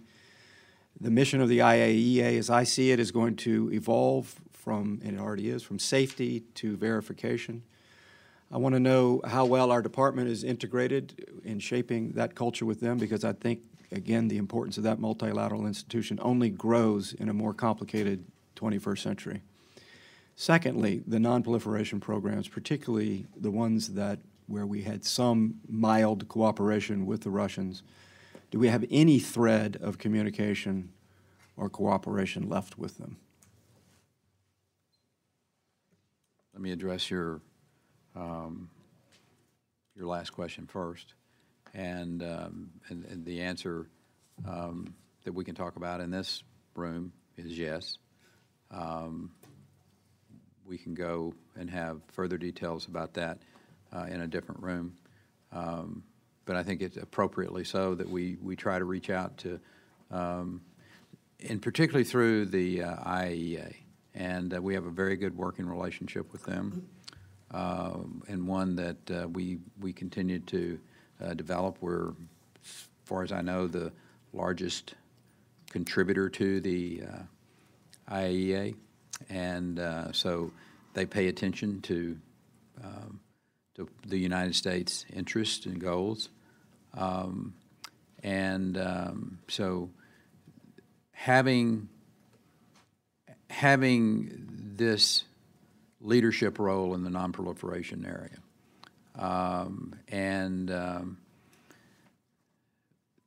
they basically are our agent, if you will, I think is a reasonable statement. Not that we single-handedly manage the... I'd say partner. Okay. Yes, sir. Yes, sir. But I think we got a good relationship with them, and that I think our goals are the same, and that is to protect this globe against the proliferation of nuclear materials. I think we do a good job of that at this particular point in time, and but it is a very different world today, and this administration's goal of trying to make sure that no countries are able to develop weapons, nuclear weapons, is very strong and very capable and very sincere. There's a secondary issue here which we must tread very delicately through. It's the idea of expanding nuclear power throughout the world, particularly in the Middle East. The Russians are building a nuclear plant for Egypt, for instance. Other countries in the region are seeking nuclear power. And fine, looked at through the lens of just alternative cleaner energy sources, but there's also a body of scientific technological knowledge that builds up with one of these facilities. And it's very hard to begin to separate that from the possibility of future weapons development. Now, the infrastructure for obtaining fissile material and the rest is quite significant. I understand that. So that is a de facto firewall. However, I think elevating certainly international consciousness, and to the degree that we can, prioritizing what we already have in place in terms of some line item programs on proliferation, has to be a core of the mission of the department. Because if one of these things goes off anywhere, just one, it's a completely different world. Yes, sir. Thank you, Mr. Chairman. Mr. Calvary. Thank you, Mr. Chairman, and good to see you, Secretary. Thank you, sir. Good to have you here. Since we brought up wine, we're happy to have a wine business in California. It's only 90% of the U.S. production. I just thought I'd point that out, Mr. Newhouse. And one of the reasons we like the wine business in California is you can't move the vines to Texas, since we moved everything else to Texas out of California. He did a good job. It's hard to move them. I understand that the questions have been brought up. You keep making the wine. That's a good trade. Yeah. Yeah, we need wine in California. Yucca Mountain, I'm sure, is brought up. Energy storage has been brought up. MOX, I'm sure, was brought up by the chairman. And I have some additional questions, though, so I'll send them your way. If you could answer those, that'd be fantastic. And one point I want to make, though, it's embarrassing to have Russian gas in Boston because of not having a pipeline up there to service that part of the country. It's when we have an abundance of natural gas in the United States. I just thought I'm sure you feel the same way. I just thought I'd bring that point up. Yes, sir. I do. I don't know if the issue of cybersecurity is brought up. As you mentioned in your budget request, splits the Office of Electricity Delivery and the Energy Reliability into two offices. And that's all well and good. And in energy response, how do you pronounce that? CESER? Caesar, yes, sir. CESER. You contend that this will increase separate focuses on grid reliability and cybersecurity, which obviously is important. One of my roles on the Appropriations Committee is to serve on the Defense Appropriations Subcommittee as well as the liaison to the Intelligence Committee. And it's obviously apparent that one of the biggest threats to the nation is the state of our cybersecurity. Cyberspace, the underlying infrastructure, especially energy infrastructure, we're all vulnerable to a wide range of risks stemming from both physical and cyber threats and hazards. And by the way, I was happy that the President came out publicly against the merger of Broadcom and Qualcomm because of things that we know about and Chinese influence in trying to take over the 5G component of future industry, which is going to have a big impact on what you were talking about on quantum computing and the future of cybersecurity and everything else to do with the internet, which is extremely important that we keep that technology in the United States. But can you speak to how the new CSER office will contribute to the overall goal of making our nation's cyberspace more secure? And along those lines, you mentioned that CSER will work in an integrated manner with private industry. How would this office interaction with the private sector, which is generally further ahead than obviously government at this point, and create a more resilient cyberspace? And what's the federal spending gaps as far as combating this thing? We know what to fund. Yes, sir. Thank you. Thank you, Mr. Calvert.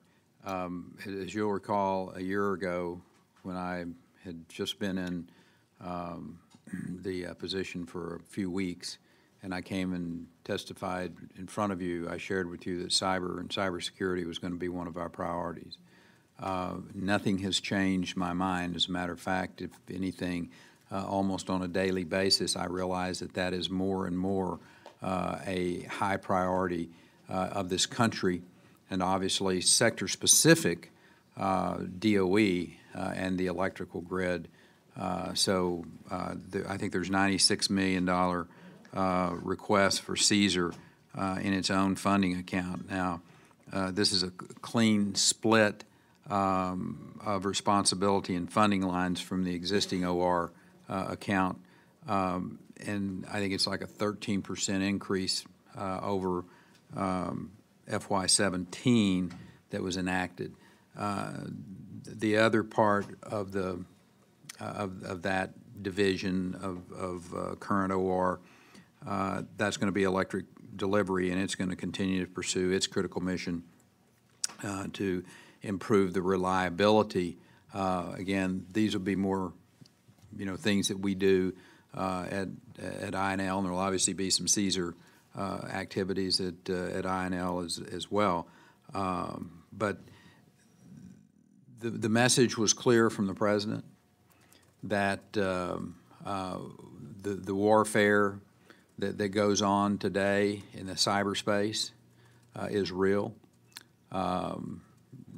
It is serious, and that we must lead the world, not only in protecting our citizens, our infrastructure, but also our allies. And this is a responsibility that weighs heavily upon the shoulders of the United States, and we intend to not only take it seriously, you've seen the response that we've taken with standing up this Office of Cybersecurity and emergency response, but what we're trying to do is consolidate DOE's efforts and not have them scattered out in different places, and trying to consolidate them as much as we can so that we get the most return on our investment, best results we can get by the expenditures of these dollars. One last comment. I know earlier, I think in the week, you were in a panel about water and energy together. But, obviously water is extremely important in the area I represent in California and in the West, where we are hit by drought, seems more than ever. That's extremely important. And so the laboratory's research into water and for advanced sensors or data collection, computing, simulation, all of that is extremely important. I also might bring up better ways of desalinization in the future as a potential water source. We have a big reservoir out next to us called the Pacific Ocean we could like to tap into more efficiently. I'll just add to that very quickly. this week we had a roundtable discussion laying out the administration's effort to create a focus on water, potable water in particular, by creating an X Prize type of an approach to this, so that we, we challenge kids all across the country. We challenge private sector organizations. We challenge our national labs to come up with the new innovation, the new technology that will be able to address this issue of water. There are many, myself included, that think this may be one of the biggest natural resource challenges that we have. And just like 15 years ago when they told us that there was we weren't going to be able to produce any more energy in this country, there were some visionaries, some people that didn't just take the status quo and the conventional wisdom as the truth and go on down the road and living in this sense of scarcity of natural resource from an energy standpoint. I think that same potential is still in America. I think our ability to innovate and use our technology, our brilliant minds from Silicon Valley to the middle of this country, that issue and that challenge of finding water for this country and for the world is out there, and it'll be American innovation. We just can't get in the way. Don't let government be an impediment to it. Let government be a true partner and to help, lower the barriers, if you will, and be a part of the solution, not a part of the problem. Thank you, Mr. Chairman. Thank you, Mr. Chairman. Mr. Secretary, I wanted to also piggyback a little bit off of what my colleague said. So my district is downstream of Hanford. We are adjacent to the good gentleman here, and we go out to the mouth of the Pacific. And so on behalf of my communities in Southwest Washington, I want to thank you for your commitment to Hanford and to really helping keep the federal commitment to clean up the federal mess. Right, so I appreciate that very much. Let me transition to what. Speaking of every year, the BPA transmission sell-off proposal. So you did get to see part of our hydroelectric generation system. Part of that also flows down into my area, and we're very proud of our hydro system. It would take I've heard upwards of 16 coal-fired plants to replace the load generation that we have from this amazing energy source that is carbonless, and that we as ratepayers in the region put a lot of time and effort into. And that's why this proposal, it seems perennial, but I am generally confused by this one. I wanted to ask more specifically. So I see a one-time projected $5 billion revenue increase to the federal coffers from a sell-off, but it's over. I want to ask how that compares with over. I think it's about $32 billion. That has been repaid to taxpayers through the use of these publicly owned assets. So the efficiency and the use far outweighs this one-time payment. I just wanted your thoughts. I think maybe the best way for me to address this is kind of the way you started, is that it is a perennial issue, and I suspect that it will have the perennial result. Okay. Very good. Well, we're happy with that. The next question I have is federal law dictates that the PMAs, which includes Bonneville, must sell their rates to recover all of the costs associated with the generation and delivery of power at the lowest possible cost, consistent with sound business principles. I wanted to ask for your take on why the budget proposal claims that that changing the PMA rate structure from the cost-based to a market-based proposal will mitigate the risk to taxpayers. Because, I mean, if the rural electric co-ops and the municipal utilities are paying all the appropriate costs, what is the risk to taxpayers that we would be seeking to mitigate? And here's what I would result. I think these are conversations that are healthy.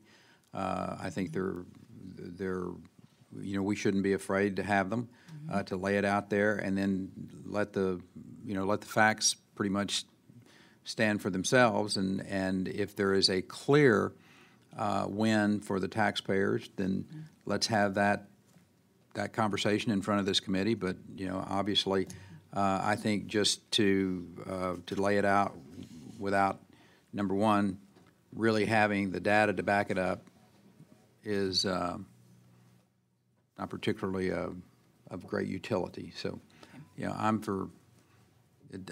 I look at this as let's make sure that we are spending money, that we are getting the best return on our investment, and if the numbers clearly come back and say the way we've historically done that is in the best interest of the taxpayers and the citizens, then I suspect that's the position this committee is going to take, and I understand my role as saluting and going forward.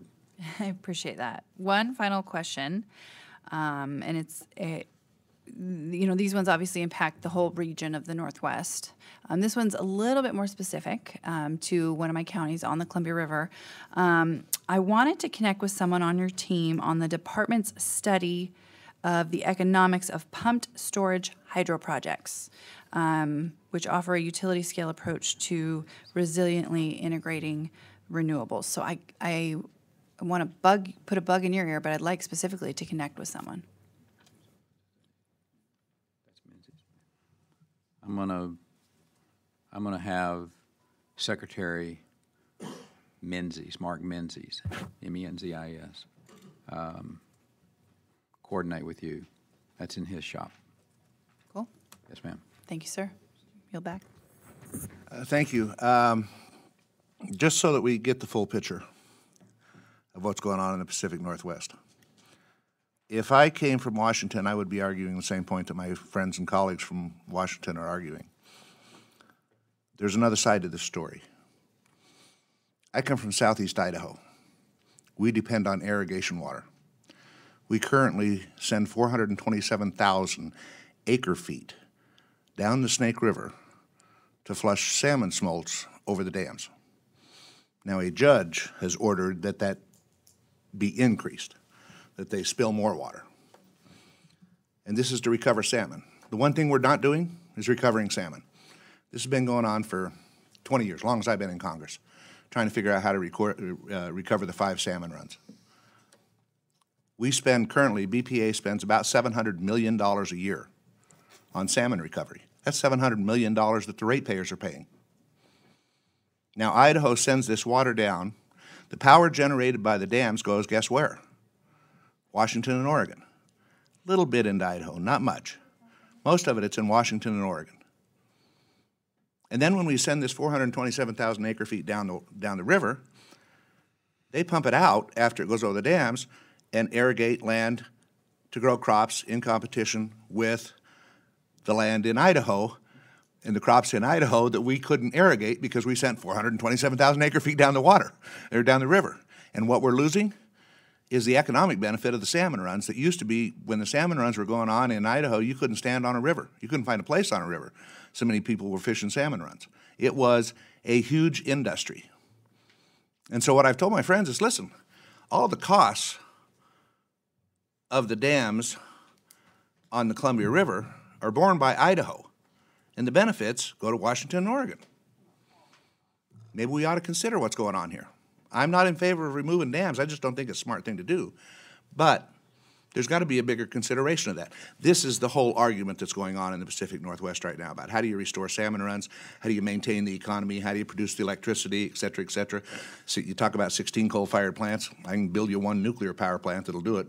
Would the gentleman, would Chairman yield for a Certainly second? Would. I think your point is very well taken. I would encourage us not. It's not that Oregon and really Oregon and Washington, or I can speak for those of us in Washington, want you to waste more water, right? But we are right now battling a federal judge who is throwing science out the window. We're all for restoring those runs, right? We as ratepayers, as a region, spend upwards of $1 billion. I mean, there's other things that aren't calculated in there. And in an effort to mitigate and protect what we can, and then we have a federal judge that says even the Obama administration science and the consensus that was put together in the BIOP, we're going to chuck that.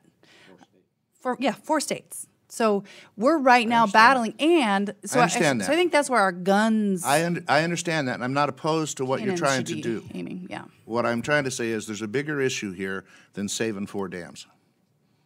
There really is.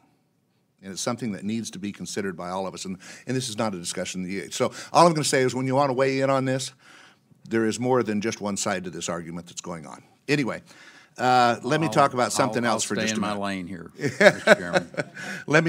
Let me talk about something else for just a minute. Your department gave, your Office of Intelligence and Counterintelligence gave us a classified briefing on cybersecurity last fall. I had one, Congressman Walden was out to the Idaho lab and we took a tour, and we did a classified briefing on cybersecurity and stuff out there. And I'll give you my impression. I'm as worried about cybersecurity and attack cyber as I am nuclear. The difference with cyber is that they could attack you, destroy your economy, and you might not know where it came from. It is scary business. Yes, sir. I think that's our biggest threat. Yes, sir. And I know that I talked with the people at the INL that gave us our briefing there, and we'll be talking with your people. We would like to set up, both Greg and I, a classified briefing for our subcommittee and his subcommittee that oversees this stuff. But after 9/11, everybody that came in and lobbied for something, whether it was an association or a department or whatever, they used the word Homeland Security. We've got to do this for Homeland Security.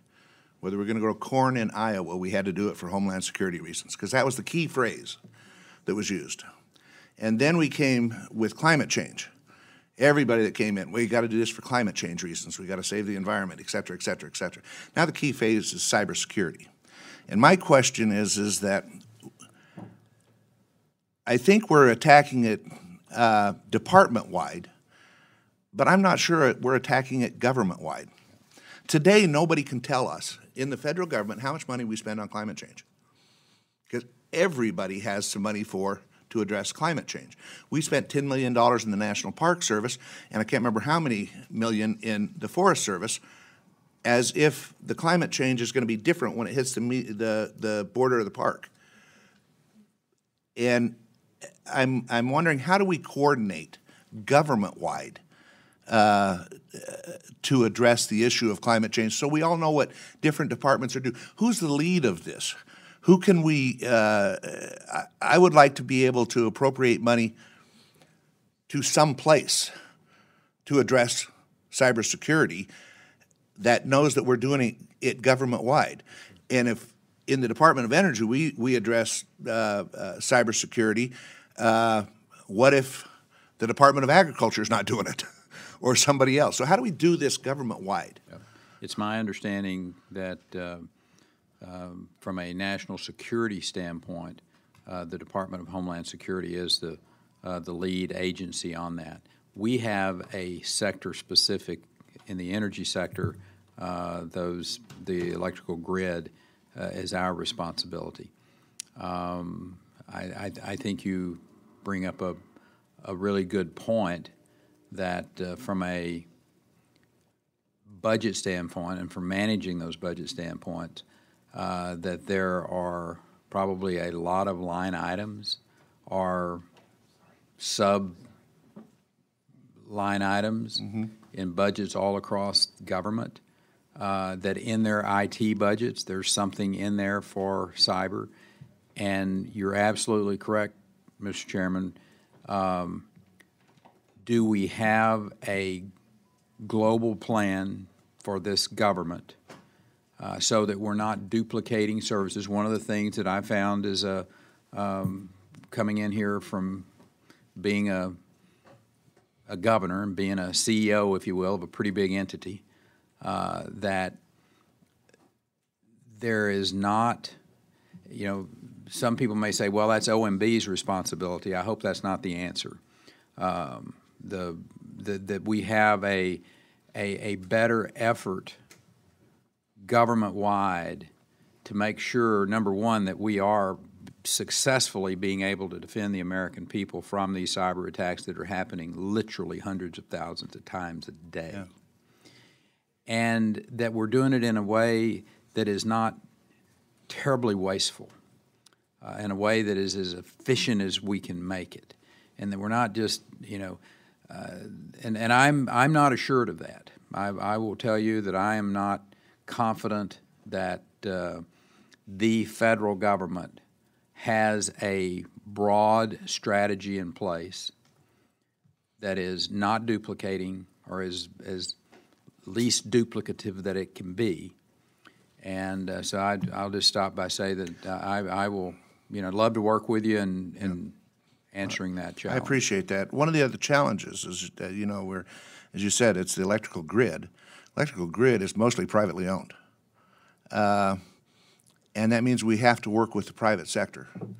One of the challenges is when you go to a Idaho Power, I'll use an example, and you go to the CEO and say, we've detected the possibility of something, or you need to do X, Y, and Z, you need to be able to talk to the CEO on a classified basis. Yes, sir. And when it takes 2 years to get a classified clearance for a CEO of something, they kind of look back at you like, that's the government way, you know. Somehow we've got to speed up the classification process of how we get these classifications. So it should not take 2 years. That's just crazy and makes it more and more difficult to work with the private sector. Or, you know, again, this is a conversation we can have offline. There may be another way rather than forcing someone to get a classified briefing before they can be read into a very specific piece of information. I don't know whether that's possible or not, but I think we need to look at. We certainly need to find a way. You're absolutely correct about we've got to be able to have the private sector. Rail lines are in most cases private. Electrical wires in most cases are private. Pipelines in most cases are private, and all of those are part of the infrastructure in this country that that are exposed to cyber attacks. One last question, and I'll just, you can answer this later if you want, but as I've mentioned in the past, we're looking at ways to continue the use of the AMWTP, the Advanced Mixed Waste Treatment process out of the compactor and stuff. They're going to be running out of their job, essentially because they've done their job. Are there alternatives, uses of that? Is there waste that could be compacted and readied for WIP that could be transported there or not? I don't know. Yes, sir. But I've asked the department to take a look at that and see if there are other uses for it, or do we close it down? One of the two. Yes, sir. And you know, there are a lot of those types of MOX is one of those that we're having that conversation with now. Yeah. Okay, so MOX isn't going to work, and you're going to go to D&D if that is where you all decide. What are the different alternatives for that MOX facility? We're talking about that now. Obviously, the World Championship of racquetball courts. There's some legitimate options that are out there, and I would think that for AMWDP is the same. Yeah. Ms. Kaptur. Thank you. Mr. Secretary, I just wanted to make a statement at the beginning regarding the energy efficiency account again and renewable energy account. You don't have to comment on this, but I just wanted to point out that almost all the centers, the hubs and clean energy manufacturing institutes, are terminated in your budget submission. I come from a heavy manufacturing part of the United States, as you well know. And when I talked to the head of Ford Motor, for example, and we were at a plant dedication for their heavy truck division, and I said, what's the most important thing I can do to help you compete? He said, cut my energy costs by 1/3. I really think that these clean energy centers, particularly focused on our heavy energy users, are really critical. If we lived in a world where other countries traded fairly and competed fairly, terrific, but we don't.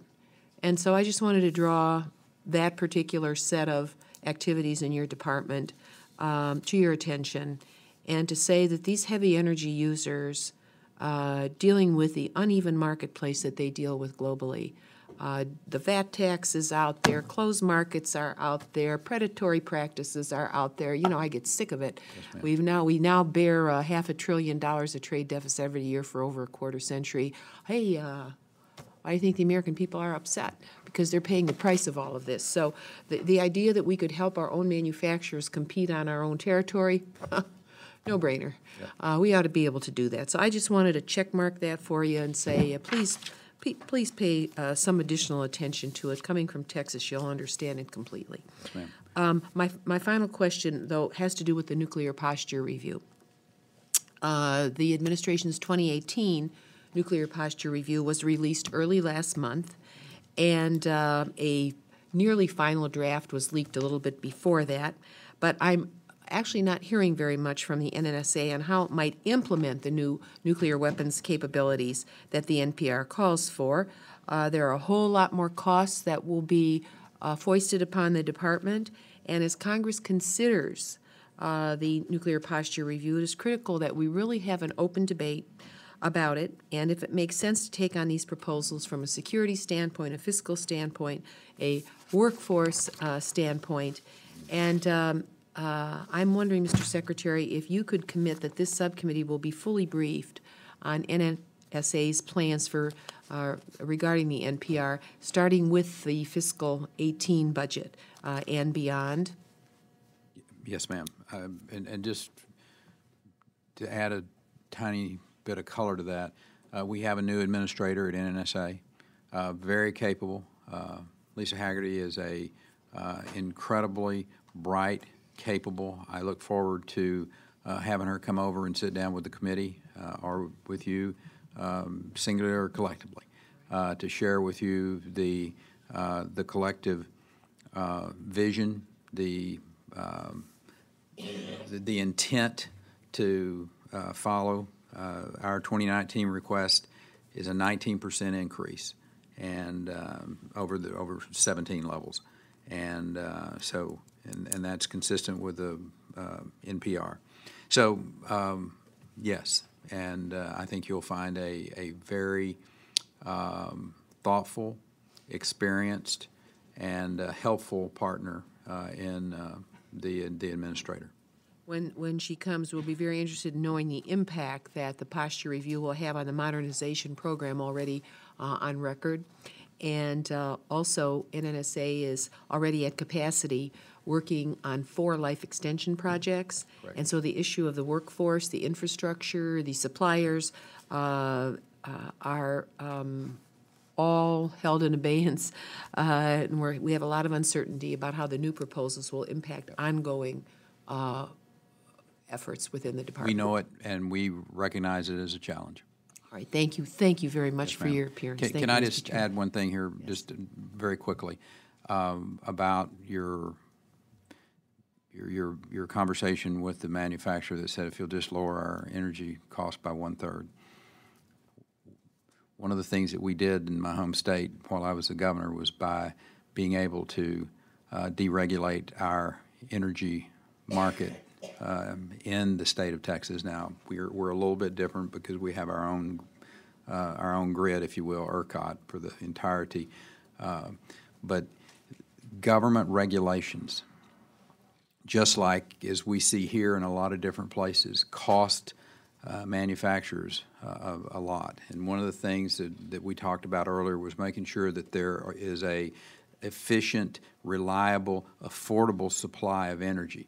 And so keeping those nuclear plants, keeping those coal plants, so that we have that competition out there in the market is one of the ways that you will drive down regulations, and reliability and affordability of energy sources are going to make a lot more impact on this 1/3 reduction in energy cost than practically anything I can think of. What you said, Mr. Secretary, about competition is very important because what Northern Ohio will face, and this is the heavy manufacturing band, it actually stretches from Gary, Indiana, all the way over to Pittsburgh if you really want to look at what's going on in our region.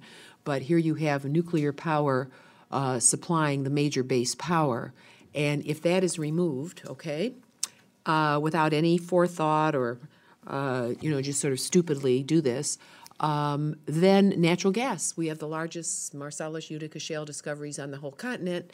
And so then that's going to be displaced. But I have no doubt in my mind, if there's no competition, those prices will rise like crazy. And so what you just said is really important. And that's what Congressman Joyce and I, among the things that we are worried about. Are we going to have this wild mouse sort of reaction in our area? Or are we going to have a smoother transition? Because if we have the wild mouse solution, where you go off the edge and everybody falls off, we'll have so many casualties, human casualties in the workforce, casualties in terms of consumer pricing, casualties of the skilled workforce. And I really am very worried about it because that has been our history. We've never done it right. We didn't do it right in the coal fields, and we have a chance of not doing it right again. And we don't really mandate the Department of Energy to have a smooth transition. We don't do that. We will work with you, thank you, Ms. Capter. Thank you. Thank you, Mr. Chairman and members. Couple final question, Mr. Newhouse. Thank you, Mr. Chairman. Appreciate that. Mr. Secretary, last summer during your visit to the Northwest, you also were able to visit one of the premier national laboratories that we have in this country, the Pacific Northwest National Laboratory. Thank you very much for doing that. In fact, on your visit, they showed us things that I'd never seen before. So please come back so I can see the rest of what's going on out there. But it was an honor to have you there. Just to piggyback on some of the other discussion that has been going on this morning, you've heard a number of times about the concerns with the proposed reductions to the Office of Energy Efficiency and Renewable Energy. And just want to make sure that you appreciate the potential impacts to the national laboratories of that proposal in advancing new energy technology. I understand the department's focus on early stage research, but I also know that there's got to be a strong support for applied research as well. And I believe that the road to commercialization is far longer and riskier than the view the department may hold. So many ERE research programs assist the development of advanced energy technologies in the earliest stages, and it's critical to bridging those potential valleys of death, a term that I've learned recently that often appear throughout this development process. So could you maybe give us expound a little bit more about your views on the value of applied R&D at the labs and what you'll do to ensure that this research gets out of the labs and into the marketplace? Yes, sir. Part of my response to you would be my history of supporting that type of work, both basic research. I understand very well from practical observations and applications as the governor creating a program for what's called the Emerging Technology Fund. And I think one of the reasons that these programs have been criticized in the past, and you know, I'm just my observation. I think this is the reason why, is because they haven't been managed that well. That members of Congress or members of the public have looked at this and went, you know, we don't see any return on our investment here. You just, you know, put a bunch of money out there into something that sounded good, and then we never saw it on the market. And granted, you know, there's not a banker in America that's got a 1,000% batting average on loans. I get that. But what I will offer to you is this committee, as Congress makes decisions about, you know, what your priorities are and what you want funded. If it is the observation that you want dollars to be spent on these early stage development, I got a track record of bringing really good, capable individuals in, operating these programs in an effective way that will commercialize them, and that the public and the world gets to enjoy these technologies that, you know, would never have been commercialized had we not been engaged with this. Do we want to make sure that we get a good return? Yes, sir. Do we want to be held accountable? Absolutely.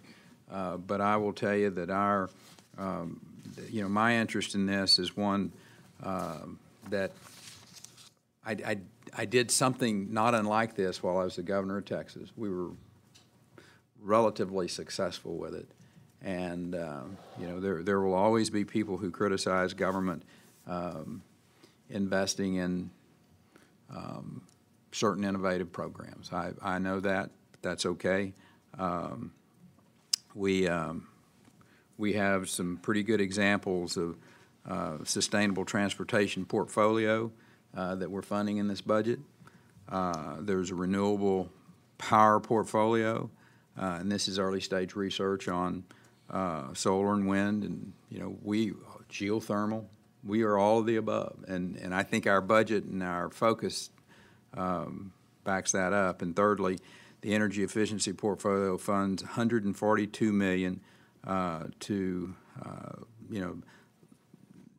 last the, I should say, in the last 40 years of some early stage R&D that had some real impact: advanced lighting, space heating, cooling building, envelopes. And anyway, I think our commitment to this is still very much all of the above. I think what you're going to require of us and our expectation and our budget is one that we're going to oversee this efficiently. We're going to do it with good outside input, and that our results are what we're going to be judged by.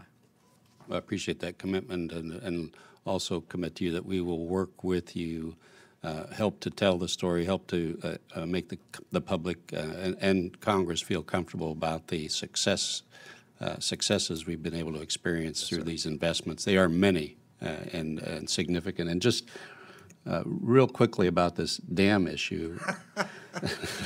Dam issue. Not spelling that word.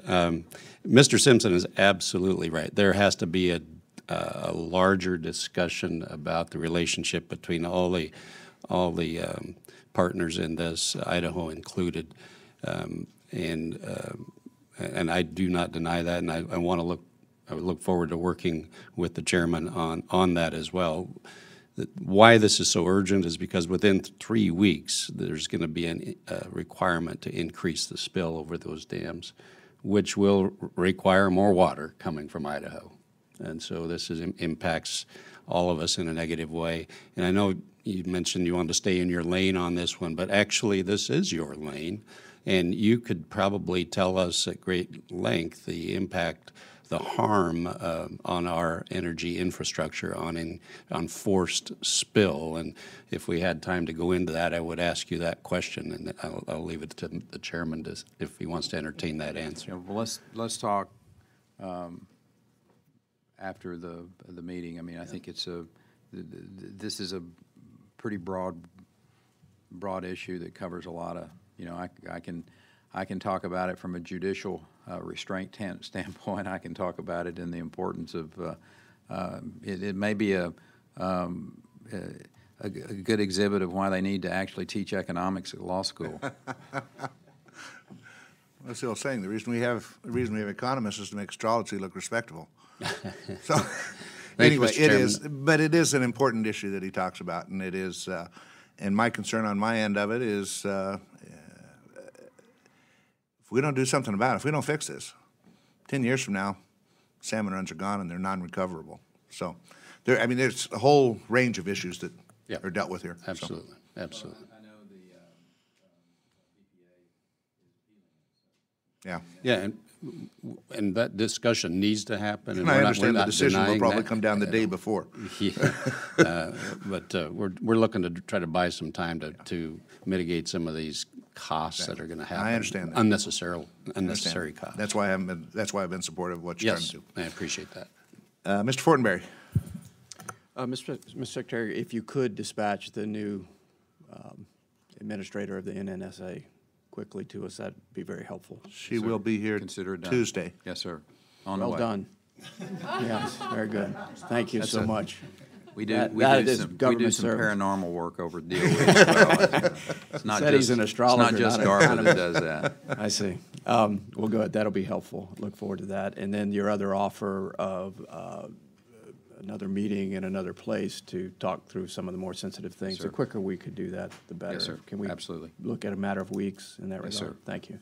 Or less. Quickly, what's your perspective on hydrogen fuel cells? There's some experts that suggest that real, expansive, widespread commercial viability is on the horizon. And what is the department's perspective on that, and what is the research intensity in the department in that regard? We continue to support that that research. My personal observation is that it's going to be driven by economics, just like almost everything is, from the standpoint of some states are going to put in CNG filling stations where there's big heavy haul, Dallas to San Antonio to Houston back to Dallas. 85% of the population in my home state lives in that triangle. We passed legislation to put CNG in there so you could get heavy haul trucks to transition from older, more inefficient diesel engines to CNG. The cost of maintenance. I mean, there's a lot of different reasons why that makes sense. A lot of those decisions appropriately should be made at state levels, and that states need to make those. Again, fueling stations for hydrogen, the transition to those types of vehicles. Is there a use for them in generators? We think there's some opportunities. When you think about the number of generators that were needed in the Texas Gulf Coast, Florida, when the Superstorm Sandy hit, having access to that type of technology, the cost becomes less important in that sense. When you start talking about human lives and being able to either keep pharmacies up and going, gas stations having access to long-term generation. So there's some aspects of hydrogen fuel. I'll finish with this one out at Savannah River. They're doing some work on hydrogen-fueled hypersonic aircraft. Pretty fascinating work. Take you anywhere in the world in 4 hours from Los Angeles. And this isn't Buck Rogers stuff. This is academics. This is literally to the point of manufacturing and using hydrogen as the fuel. We know, from a global environmental impact, when you start thinking about the emissions that are probably as hard on the climate, the environment, is high-level emissions. When you start using hydrogen fuel to run those aircraft, then your byproduct is H2O, water vapor. Thank you, Mr. Secretary.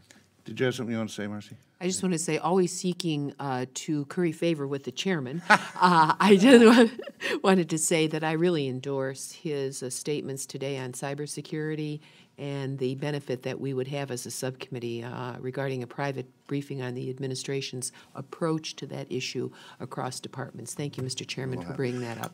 One last question, and just for the record so that you can state it. You're opposed to the uranium sales to continue the funding of Portsmouth?